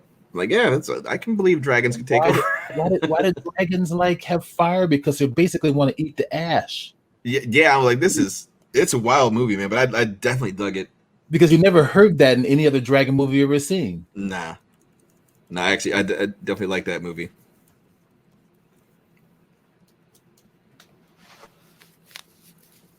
And so there's quickly airbrushing just for mist and things like that. And then I can always apply the almost like tendril shapes that come within that kind of stuff, almost like a thin mist with strings attached to all this kind of stuff. So it's fun to get in and noodle all these different kind of pieces. You want to talk about the color of the haze you're putting it down and why you're using that color in relationship to the lighting? Sure, absolutely. So I'm using this particular color. One, I wanted to sample something from the environment that gives more ambience. Right. So it's a softer, as you can see, like a softer pale blue, but I'm normaling the entire thing on a screen layer, so get that transparency in it. But I wanted to have something that's nice and soft, that's picking up all the light around it. So that color is pretty much what's complementary to what's happening within the sky. So it's gonna have that kind of color in the relation to it. So like if I change this to if I change the sky to something that was more, I don't know, if you just slid through colors. Oh, those are nice. So if I slid through something like that, and then I would need to find something that matches that. So I would again go in and swap out with something like that. That way, all this ambient light is being sucked in to all of that. So again, it's playing with those complementary colors, because this is going to be it's so reflective for anything that's happening in the sky. So it's going to have that kind of a color that plays into it. You can always have local light that there could be some kind of big fire off over here that's going to play influence on this kind of stuff. But for the most part, that's what I'm just using, that as the basis for why that color is like that. So in fact, I need to boost this up a little bit. And then I'll also bring in a custom brush that would do the same kind of thing, but it looks just like clouds. So I'll bring it in.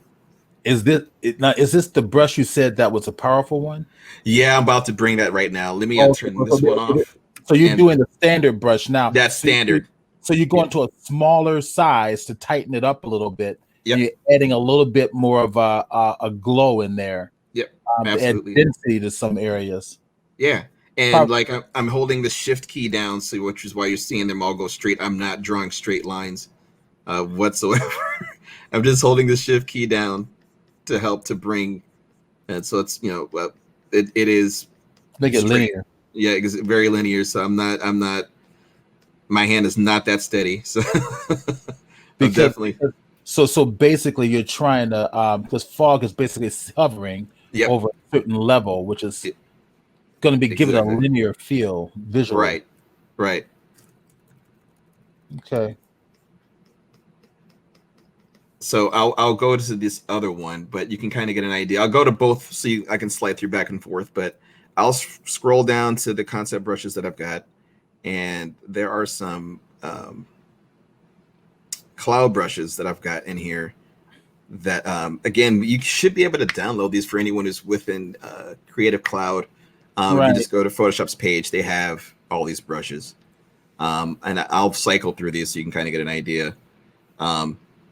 And this is just a brush. And I'll cycle through them all so you kind of get an idea of how they would look.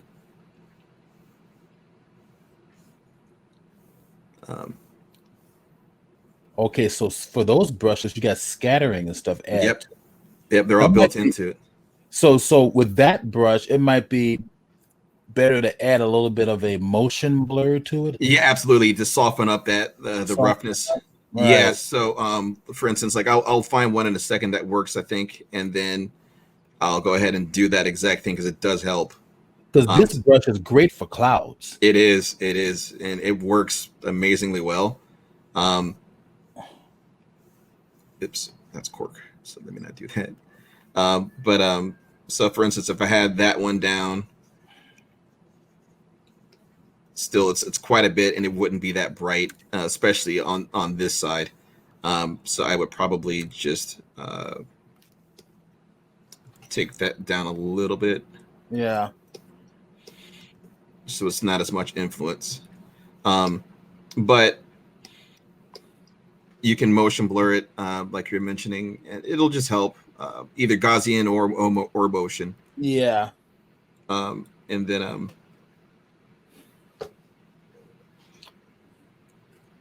and you don't have to keep that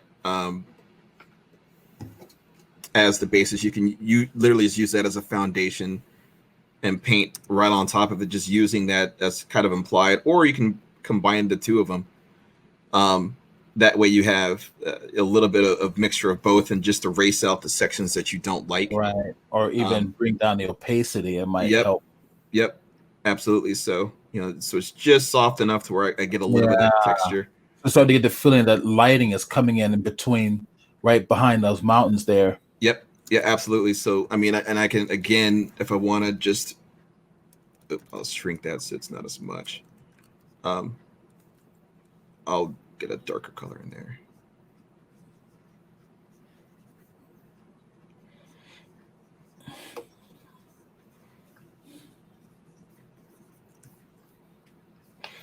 Yeah, it's coming along. It's interesting how it starts off very rough.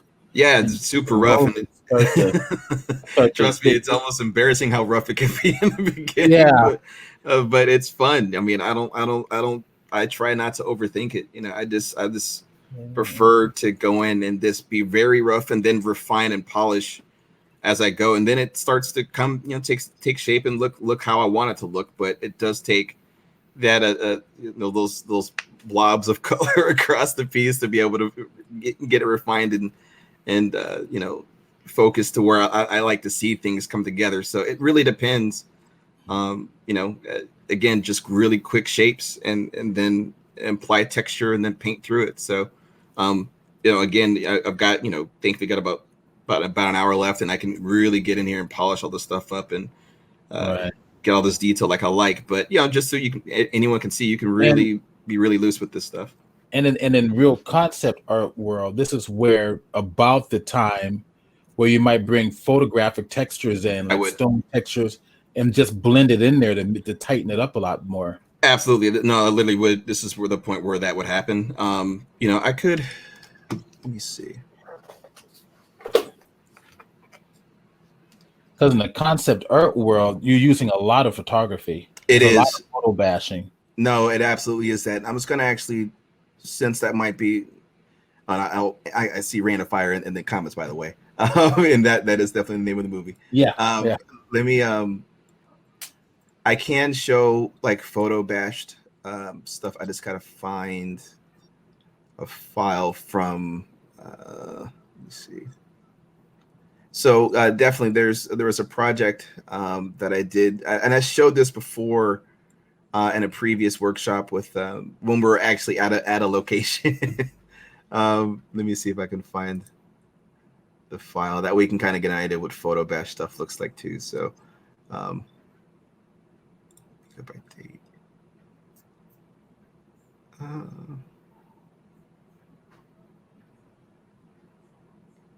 Let's see if I have an actual working file that I could bring up.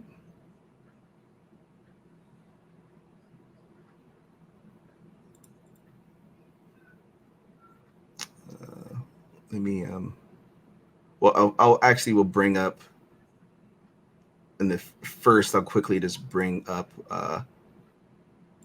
the final version of this poster. Okay.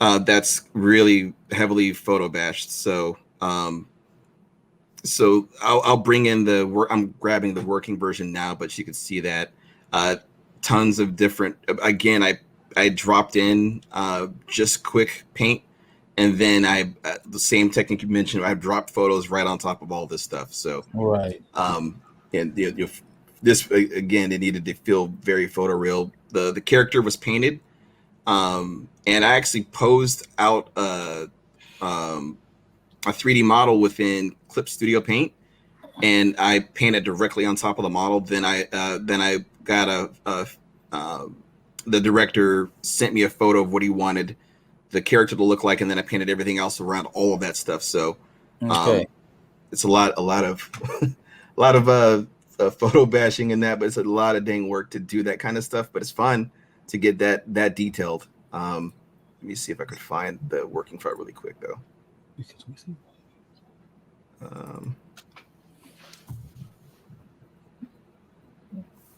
This should be it, but so I saw just entertainment talk here. Sure. I saw one of the an episode from the Equalizer with Queen Oh, Latifah. Queen Latifah. Yep. Who casted her for that role? It's like no, You don't believe she no, could whip everybody and no, no? no. That she is not the Equalizer. I gave the first episode a shot. I haven't seen. I don't know if there's another one out yet, but I gave the first one a shot after the Super Bowl. So I definitely. I gotta watch it. Watch the list. Watch. I'm looking at it like, no, I can't see it, but you know. no, it's not working. Now Denzel Washington did a fantastic job. Yeah, that movie was great. It did a fantastic job. Queen Latifah, you just want to hug her and kiss her. You don't. She's not like, nah, she's whipping on people, man. That's serious. Yeah, but it's like you don't believe it. You know. Well, yeah, because all the roles she's been in were minus. And plus her body style. I mean, she's pretty heavy. I mean, she can knock somebody out though. Well, yeah, I'm not saying she can't knock any black girl can knock somebody out. It's just that like real warriors are like ripped abs, muscles. I mean, it just wasn't convincing. Sorry. Nah, I get it, man. And you're not the only one who said that to me too. So, like, no, I love Queen Latifah, but she's not the Equalizer. It was definitely a bit jarring. It's like casting Queen Latifah as Black Widow. No. I don't think so. So as I'm going through this, maybe you guys can start seeing all the. I mean, there's a lot of layers in this piece, and I got a little carried away with the amount of stuff that you can do inside of this file, but it's all fun to get in here and just play with different photos and figure out ways to composite them all. So I mean, all these are different chunks of photos that I would bring together, and then you can see where I kept elements and where elements were dissipated, and so it's a lot of work just compositing that kind of stuff. That's another way of kind of building environments, but it's equally fun, but it's still just a lot to figure out how you're going to do all that kind of stuff. And again, it's just lots of photos and compositing to bring it all together, and then painting. Like I had to paint the dragon and then texture it, and then I painted her again minus the face, and then I painted everything else around that too. So you get it. So Chrisnet 526 had made a comment that you're not a layer namer. Nope. And then Lee Cozy, hey Lee. Hey, hi. What's up?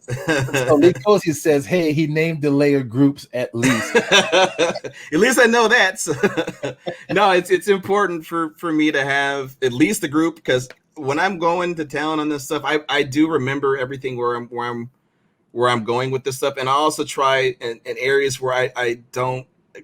Sometimes I'll throw my these options to where the preview's bigger, so I know what it is when I'm painting too if I need it.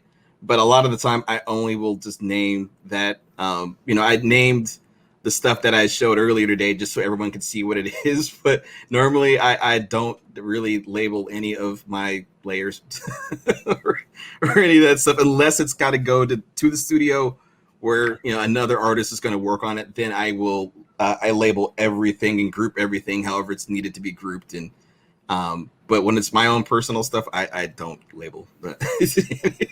So yeah, you get to see that, which is and same here. You can see it's all happening here. I'm not even labeling anything here too. So, but it's fine. I mean, I'm used to seeing, because I can make out all my previews of what everything is, so I can just jump through it. Thankfully, it's large enough so I can start seeing all that kind of stuff as I paint. But yeah, it really just depends on the production and all that kind of good stuff. So Lee says, I name layer groups as well. Naming every iteration via layer will kill your productivity. And it does. Totally agree. Absolutely. I agree. Absolutely agree with that, because that's literally why I don't label at all, because I'm like, that's great. I know what it is, so I'll keep going. All right. But no, I couldn't agree more with that. I really don't. As you saw me painting live today, I barely labeled any of that stuff that I've been doing on this piece. So it's I totally get under wanting to have stuff organized, but So Lee says next month's live demo, layer naming 101. Oh God. I remember I was asked to do what did I do? I was asked to at DreamWorks actually when I was doing a lot of stuff for Wacom. I was the guy that came into a lot of the studios in the Los Angeles area and so forth, or in San Diego too. Sure. To do Wacom training, how to improve your productivity using the Cintiq and so forth. Sure. And they asked me to do a demo on layers, and the artist saying, "Well, do you name all your layers?" I said, "No, name the groups. The layer naming is stupid. It's just group them in groups and just put them that way." Yeah, I'm more used to that. I mean, because I've had like for instance that one Stormbringer thing. I think there's like 400 layers. Yeah. So I'm not going to label every single 400, almost 500 layers. Yeah, of course. I just need to go to town and keep moving because I'll spend time trying to minute detail what that layer is and how it's set, and I'm like, nah, I can't do that. So I know Bert Monroy was doing. I don't know if you know Bert, but he's had 1,000 layers in some of his stuff. Yep. I do, and it can't happen though because I just the smallest thing that I might want to move later.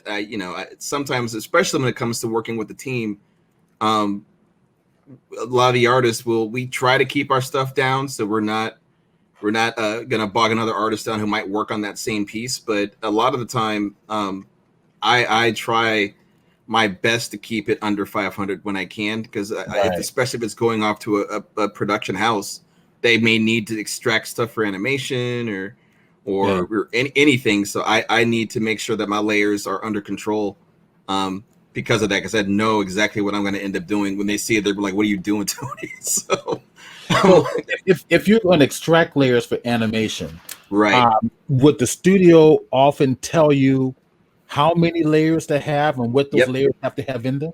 They do. Absolutely, they do. So I'm trying to think of an example. There's some stuff that I've done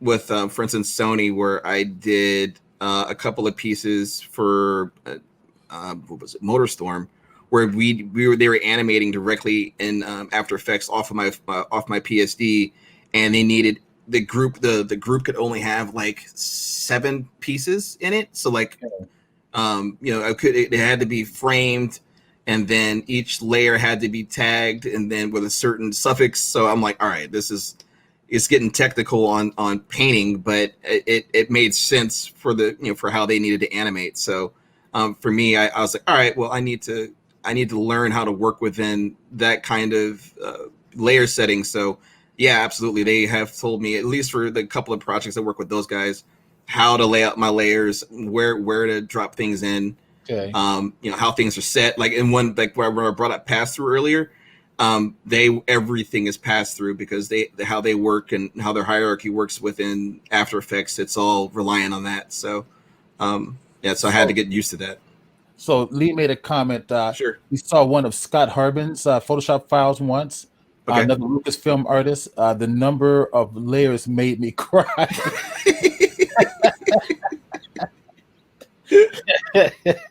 Nah, I mean it could get. But this is what's interesting. I noticed with some of the artists, they'll have so many layers, but when you merge them together, the file only ends up being like 4 by 5 inch at 200 ppi. It's small. Yeah, really small. I mean, like a lot of the stuff I don't need to have massive canvases, especially when it comes to production art. Right. We don't need it. I mean, we're not printing this stuff, so it's just going to be for internal use only. So a lot of the time, it's just maybe the largest file is 11 by 17. A lot of the times 8.5 by 11 or smaller, just to get stuff done. So I don't tend to unless I'm doing personal stuff, I tend to not go massive with canvases because it's just not really necessary. I'll go 4K, and that's about on average what my files are going to be is just 4K. Right. But outside of that, I don't really go nuts on massive canvases, except like I said earlier, if I'm printing stuff for my website, then yeah, the canvases are ridiculous. And like I said, that one file open was 9.78 gigs open. So Right. I'm like, yeah, it's ridiculous, and thank goodness this machine can handle it. But When I was chatting with Stephen, I think Stephen Martinier, oh yeah, over at Comic-Con, he was telling me that a lot of stuff that he does aren't high res large images. They're just big enough for what he's doing for production. So when he tries to sell his work, he can only go so big with blowing him up. Right. Yeah, and that's literally one of the reasons why I if I have a think I might go to print with some of this kind of stuff, then I absolutely start to keep that in mind, because I have to have large format stuff available, because I mean this otherwise I can't only print by 8.5 by 11. That's all it's going to be in the site. So I tend not to. I have to watch it, when I'm doing non-production stuff. So, but yeah, for studio work, I 1117 is about the biggest I'll go. Or at least big enough to go on a 13 by 19 sheet of paper. Think about your sales, man. No, my studio work, no, because I can't sell that stuff. So. Well, with Comic-Con, you can. It depends. It depends on the project, because like I've done some Ninja Turtle stuff before when I was working on that film, and I was able to sell my concept art, and which was awesome. So I was able to, I had files ready to go that were all 1319 ready to print. But the one thing I did do, I oversized the DPI. So it was I think it was like 12 by, what was it? It was, because I ended up working out to 24 by 36 at 300 DPI, and it was 1218 at 600 DPI. So I just drew at that one, and then I chopped the resolution in half, and I got a 24 by 36 out of it. So and it worked perfectly fine, and it held up the detail and all that kind of stuff. So just painting in different DPIs also helps for mileage when it comes to getting stuff in for prints too. So it did work out, and I was able to sell some giant size Ninja Turtle posters at the show. But yeah, a lot of the time I 1117 is pretty much the max. So Lee says he works in dimensions of 600 DPI. So you can blow the art up later if needed. Yep, that's literally what I was saying. So like, I had it at that, it was a 12 by 18 at 6, and then if I needed a 24 by 36, I had all that pixel range to be able to blow it up. So I threw it up to 24 by 36, and then I dropped the DPI to 300 DPI, and it is the same pixel density, just a larger format. So it helped. So for all you Mac heads out there, this is why you should get an Alienware. I'm trying to start a fight here. I know it's coming. I'm like, uh-oh.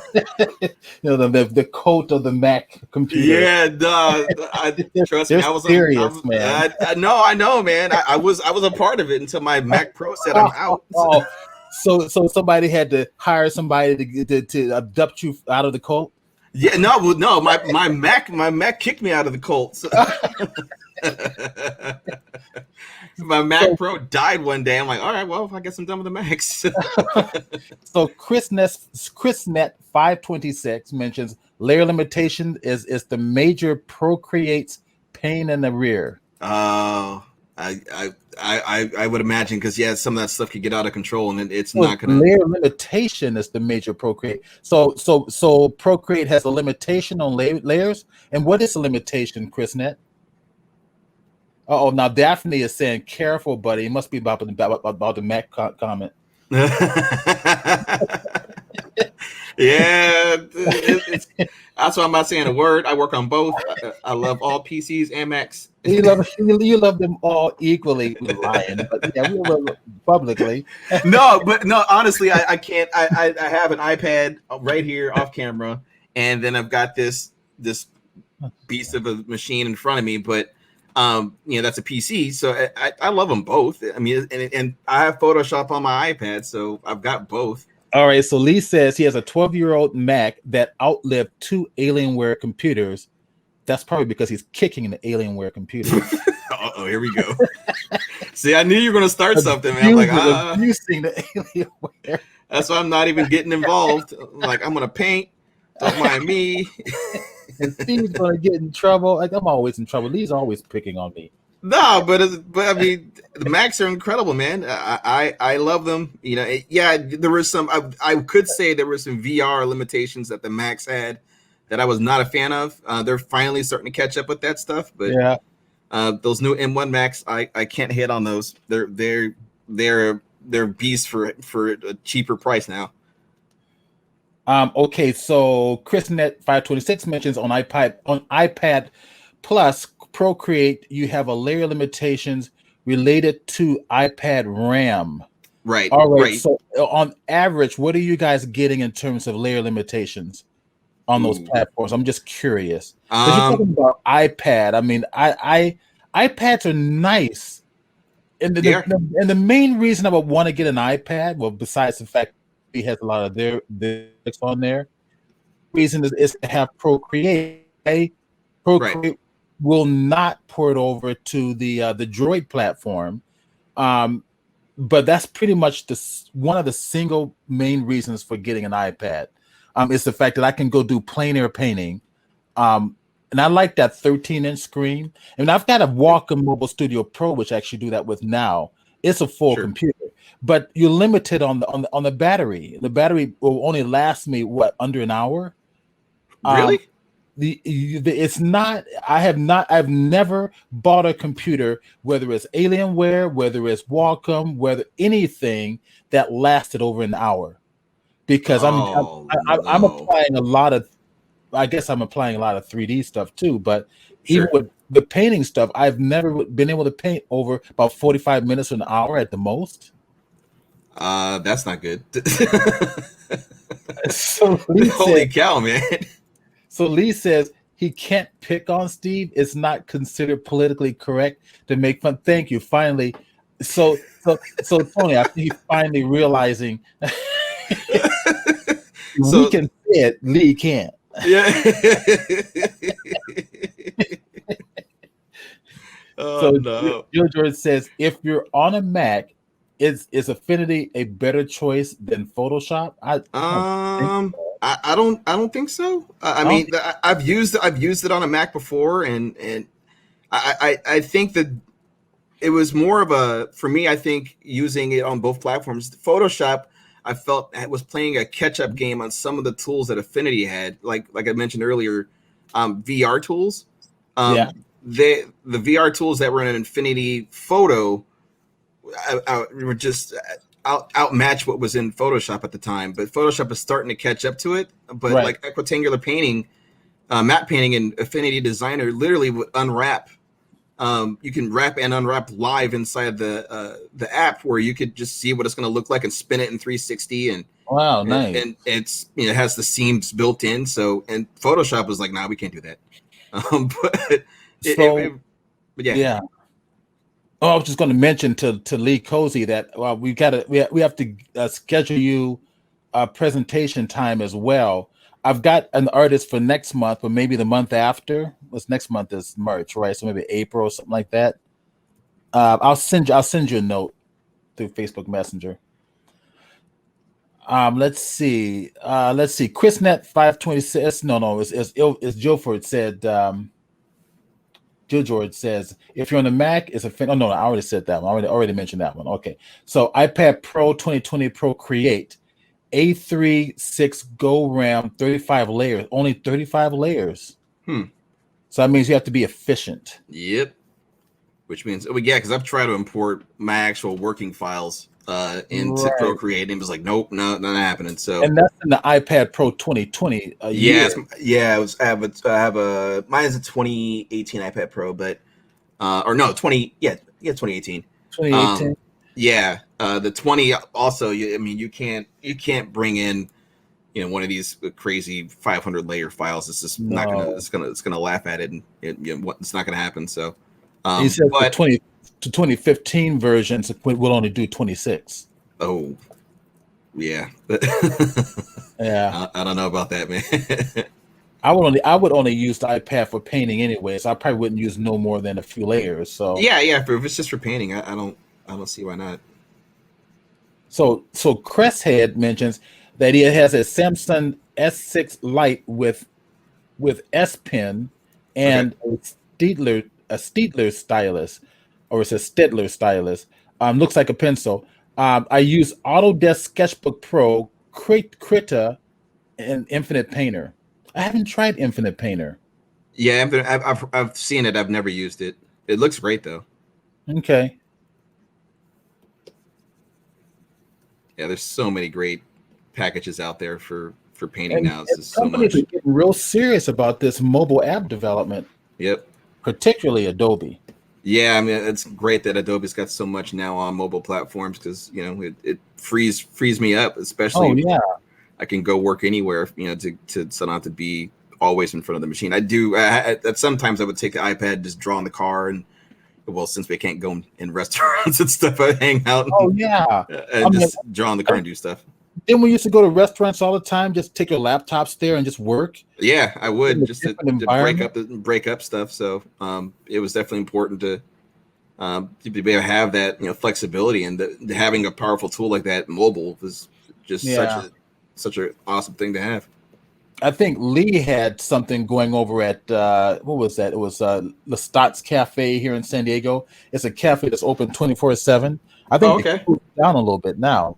Man. I went to the one on what's that street, Park Boulevard, and it was closed, and it opened later. Okay.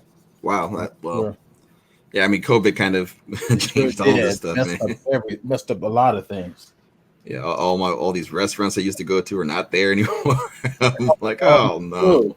But then we gained other restaurants that decided to open up. Yep. So Chris had, let's see, can't wait to get back to normal. To McDonald's, breakfast and coffee. And oh heck, McDonald's, you just drive in and drive out to get what you want. No, it's. I mean, I get it though. It's so weird to not be able to do that normal stuff where you just Well, a it's lot so of comfortable. restaurants are sitting down now in San Diego. Yeah. Well, they're all sitting down outside, and some are sitting down inside. In fact, I went to one. It's called STP Burgers and Barbecue, right off Claremont Mesa Boulevard. It's really good. Oh yeah. It's right off the freeway over by Yeah, was that Kamikaze right in or front what? of Kamikaze. Right, same Yeah. shopping center as Yep. Kamikaze. Yeah. Right. Exactly what you're talking about. It's really good. Yeah. It looks good. And they're they're sitting down inside as well as Oh, outside. okay. That's good, man. I'm glad there's some places that are figuring out ways to keep it going.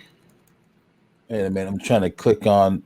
Okay, so Lee says, plan on starting something like a coffee shop meeting up again after pandemic ends. Sure. Plus Lee, you're doing all um, your Twitch stuff too, so that's kind of the same thing, but more of an international audience. Okay, so Chris says that he's in the UK, still in lockdown. We will get there though, summer maybe. So I know UK has really got the vaccinations going, right? Chris said. I think you guys have really gotten serious about getting the vaccinations out. We're just now starting to get it out. I mean, I can't get it now because I'm too young. Right. I know people who have already gotten theirs. It's like I can't get my vaccination. I can't get the COVID check from the IRS. It's like hell. I gotta get something. I can't get anything. Okay, so Chris says, yeah, we're doing good on vaccines. Curve is looking good. Yeah, I guess they're getting that herd immunity going there. Oh wow. That's good. That's really good. The virus is mutating, but evidently the vaccine is able to combat whatever mutations that are happening. I hope it does, man. Well, I think the virus is probably mutating into a state where it doesn't kill you right away because it wants to live. No, it definitely does. Steve can't get no sense. Okay. That's pretty much the way I feel right now, Lee. Say nobody loves me. I can't get anything. like everybody, especially the people I know who are making six figures a year, like over six figures, or getting COVID checks. Oh, right. And I'm making nowhere near that, and I can't get any COVID check, and no first or second. What is up with that? Like, where my checks at? Lee, did you get yours? I'm curious. Did you get your COVID check? Anyways, we're getting off topic here. Oh, that's fine. Sorry, I'm all cruise control over here, but all right. Yeah, I find that the numbers always go up when you're just bullshitting. You know, you're doing serious stuff. It's kind of like it fluctuates. But I'm gonna get out of here after the stream today and go swimming over at the plunge. Yeah, man, I'll do it.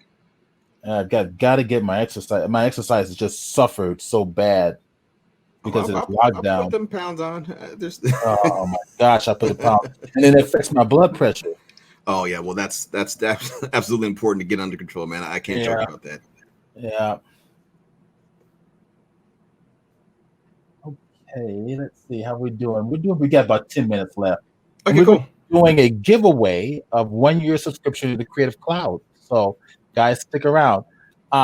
Let's see. So Lee says he got the Treasury Department check, but they won't give me the COVID small business relief. That's really. We're talking about the COVID-19 relief check that the IRS was giving everybody, the $1,200 and the. Wait, you didn't get one of those, Steve? I didn't know. I have not received anything. Wait, but you're under the threshold of. I'm way under the threshold. Trust me. Then when you file your taxes, you'll get your tax credit then. Well, see, that's what I think the IRS is doing. No, they literally are going to do that. So if you didn't receive any of those checks, and if you check the Get My Payment thing, and you didn't see anything there, you should be getting a credit in your taxes that covers that. That's what I think the IRS is trying to do. Is kind of, instead of giving me money, they'll give you a credit. Yeah, you'll get a credit. Don't worry. I wouldn't worry. I had to help my nephew with that too. Yeah. So that's what they did. Kind of figure out he owes us anyway, so we'll just give him a credit. We're not gonna give him any money. Like, that's nice. So no, you'll get that, and I'm sorry to hear that Lee didn't get the SBA stuff. That just went out. So right. So Faye Barr says I could come up and help her shovel snow. That's up in Saskatchewan. Well, you know, I was raised in Chicago. That weather is bullshit. Yeah, I'm born in Detroit, man, and I lived on East Coast. So no, I learned it. I'm like, I'm good. I'm leaving. I have this friend. He lives out here in what is it? The ranch area. It's a real nice part of San Diego, right? Uh-huh. He's looking for a house. He's an older gentleman. He's looking for a house in Florida. Okay. Right. So number one, where he's living is the most optimal place you want to live in San Diego. Sure. He lives in a duplex, but he says in Florida he can get a bigger house, right, with more land. Right. So I asked him, why do you need a bigger house with more land? What's the point? Right. It's like it's more upkeep, responsibility, and it's not a great area of the country to be living anyway. I mean, over there. I couldn't do it, but his wife isn't going to like it. Yeah, I don't like. I love San Diego. That's why I've been here for the majority of my life. I mean, I stopped because my dad's military, so and still in the Navy. But he when at 16, I stopped. 16 is the last place we came back from Hawaii, and I never left. I've been in here ever since then. So I'm in my 40s now. So I'm not. I don't plan on leaving if I don't have to. Oh gosh. I'm surprised you're even here today, Lee, because don't you usually stream?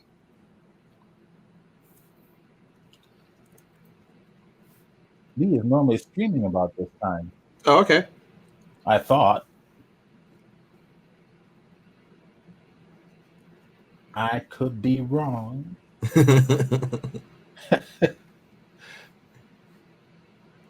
Cool. So, look at that. It's coming through. It's coming together. I mean, it won't be 100% done by the end of the stream today, but people can see it. And actually, what I'll do is I'll finish it through and post it on my Instagram, just at Tony Washington Art. I'll throw it up there once it's all done. Oh, great. So Lee says he was supposed to be streaming, but he took a job at G.I. Joe and Transformers. Excellent. Ooh, nice. Ooh, isn't that fun? Boring. More androids and robots. Blowing stuff up, action packed. I don't know about that. So he said he's gonna start streaming later today if he want to knock awesome. this out first. He's pretty fast at knocking that stuff out. Yep. So. No, Lee is a beast. So but go ahead. There's only a couple of minutes left. I want to make sure that everyone's on the stream knows that let me actually switch. If you go to let me see, I have it right down here. If you go to this link here, it's just grepbrushes.com/Washington and another /. You will get all of the brushes that I mentioned from Gret for free. Yeah. They have them all there right now for everyone to download.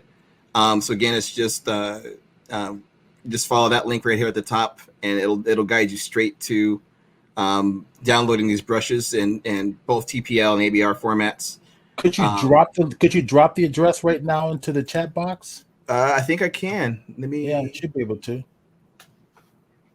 Then everybody can get them right now.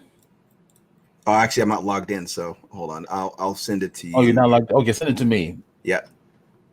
I thought. Well, you're not able to actually. I'm not on Twitch. Do it through StreamYard. Oh, hold on. And then I'll copy it and StreamYard will post directly to Twitch. Okay, I'm bringing up StreamYard right now. You should be already in it. Yeah, I'm trying to bring up the chat. I'm in comments, but there's not a section for me to be able to drop anything in the comments. Oh, I see. So that's cool. There it is. What's it? That's it. Thanks. Okay. I see. Graphic. You just put that in there, or actually, no, graphic tools. So thank you. Thank you, Graphic Jewels. There we go.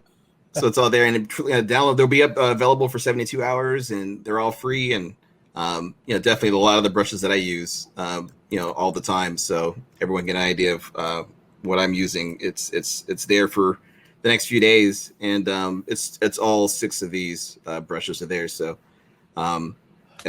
big thanks to Nikolai over at Grub Brushes for putting that up for everybody. But so that way everyone can use the exact same brushes. I don't want people to think that you feel that you have to have them, but it's important to be able to see how I'm doing it. I highly recommend using the exact same ones. So that's awesome that they're up for a few days.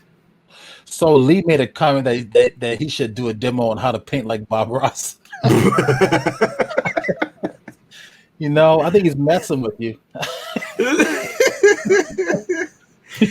Did I have 0 happy trees in this painting, man? There are no happy trees.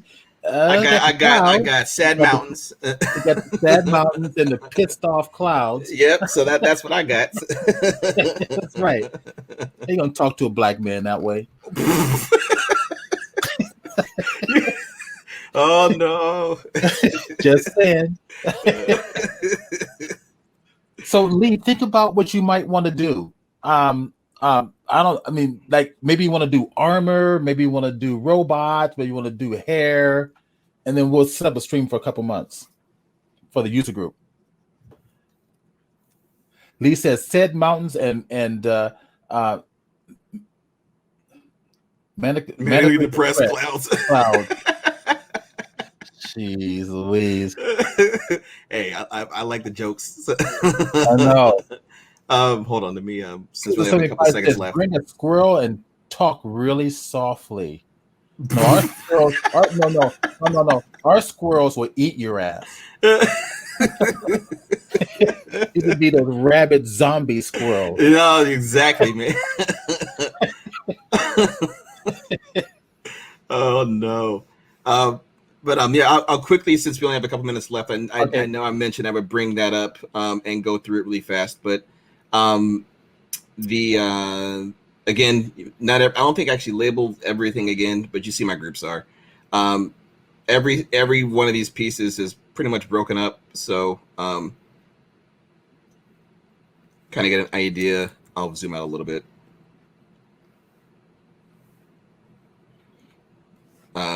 And how all that stuff is put together. So lots of layers. But, lots and lots. Love it. But at least people can kind of get an idea of what it would look like. And this is animated too. I have it all parallaxed, animated out and stuff in Photoshop, but I'll have to put that online later on in March. It'll be online and animated too. But yeah, I mean, that's quickly that. So I don't think I have. Actually, I know I don't on this. But so all those elements were done in separate layers. So I'll actually go onto that building so you can see it. Nice. Let me. Yeah, I'll go to this one. So you can see all the different rendered pieces. So it's all broken up. Hi, Maria. Lee says Maria says hi to both of us. Hey. Maria is there. Where's Juan? Juan's probably out playing with his friends, huh?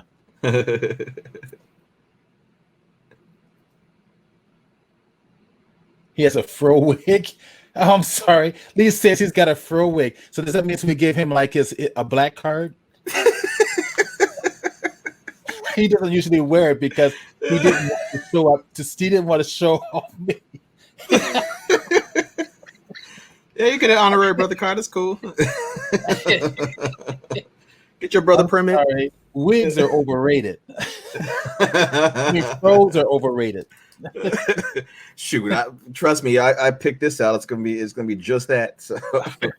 Man, I can't show you guys my 1970 pictures when I was young. Oh my God. Should.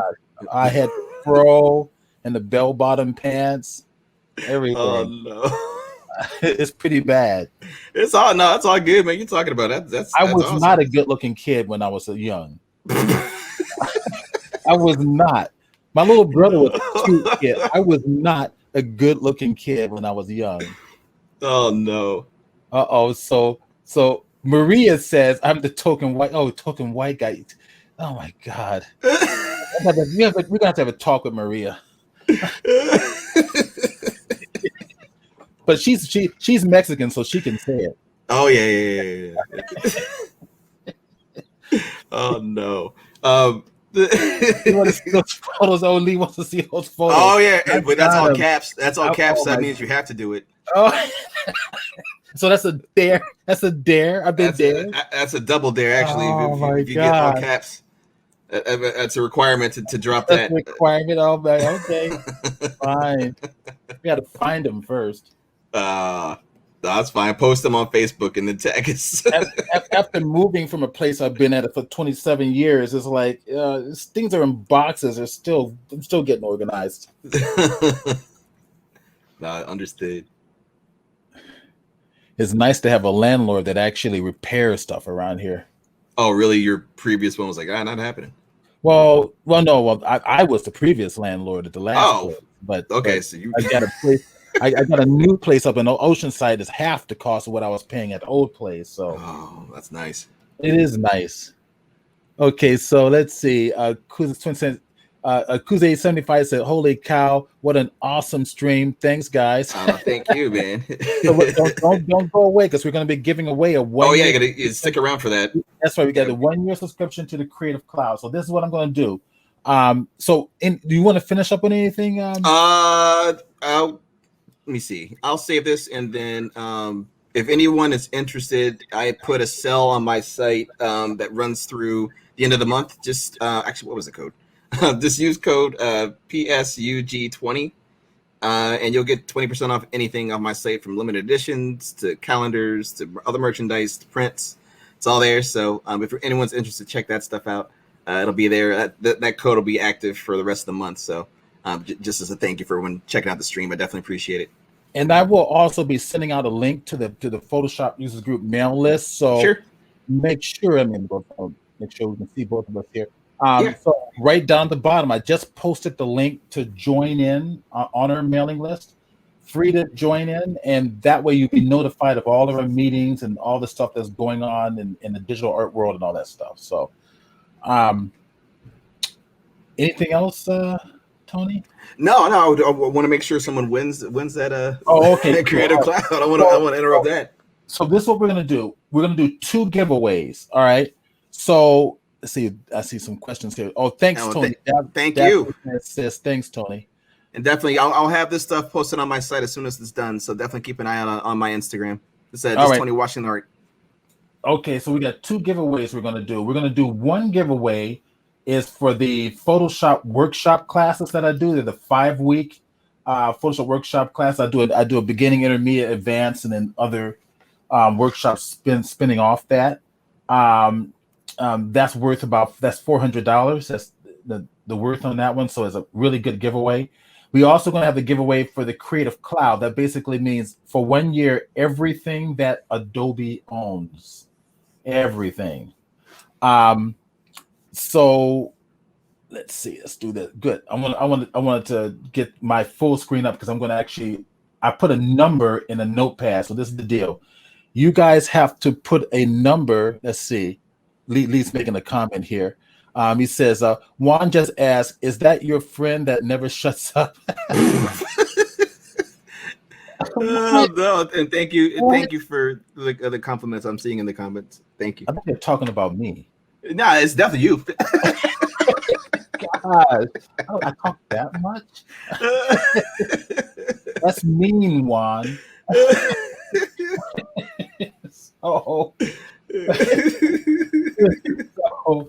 So we'll do the 1 year subscription to Creative Cloud. That's everything Adobe owns, Photoshop and Illustrator and After Effects and all that stuff.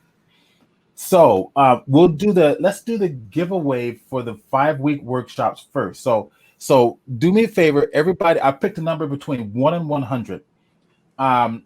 So put in your number in the chat box. The person who gets closest to that number will receive a 1 year subscription to the Creative Cloud. If you have won the Creative Cloud on this channel within the year, you can't win again. But if you have not, which is going to be most of the people here, go ahead and put your number in there. So we'll do the 5-week workshop first, and then we'll do the Creative Cloud after. Okay, good. Okay, Lee's in there. I'm going to let everybody, numbers are coming in.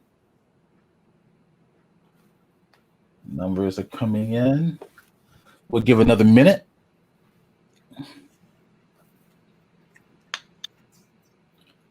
And then we'll pick the winner.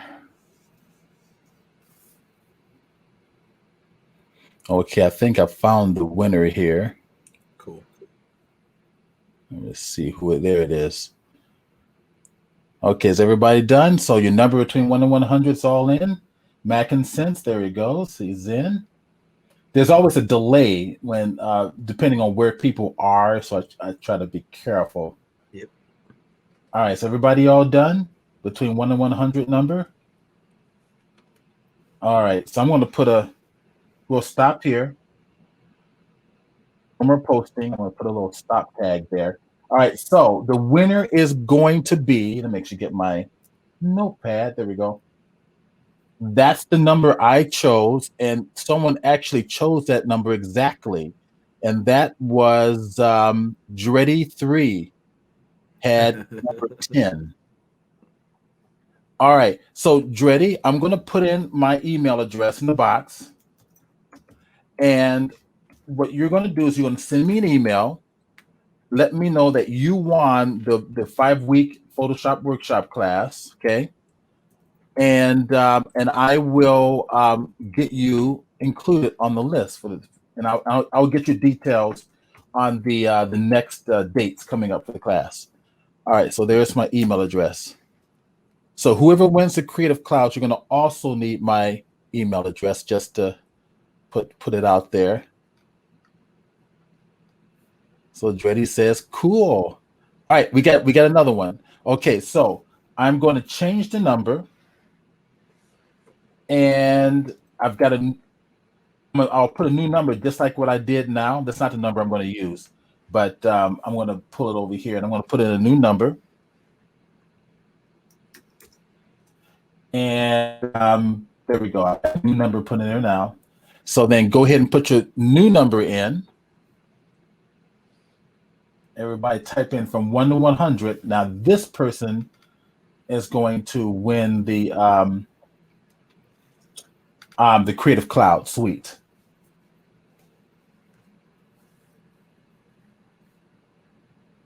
Okay, everybody kind of in there. I'll wait and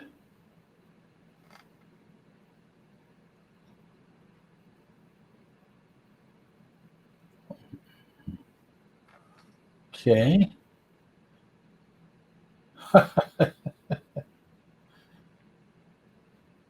All right. 1 to 100. Everybody got their numbers in? Another 30 seconds or so.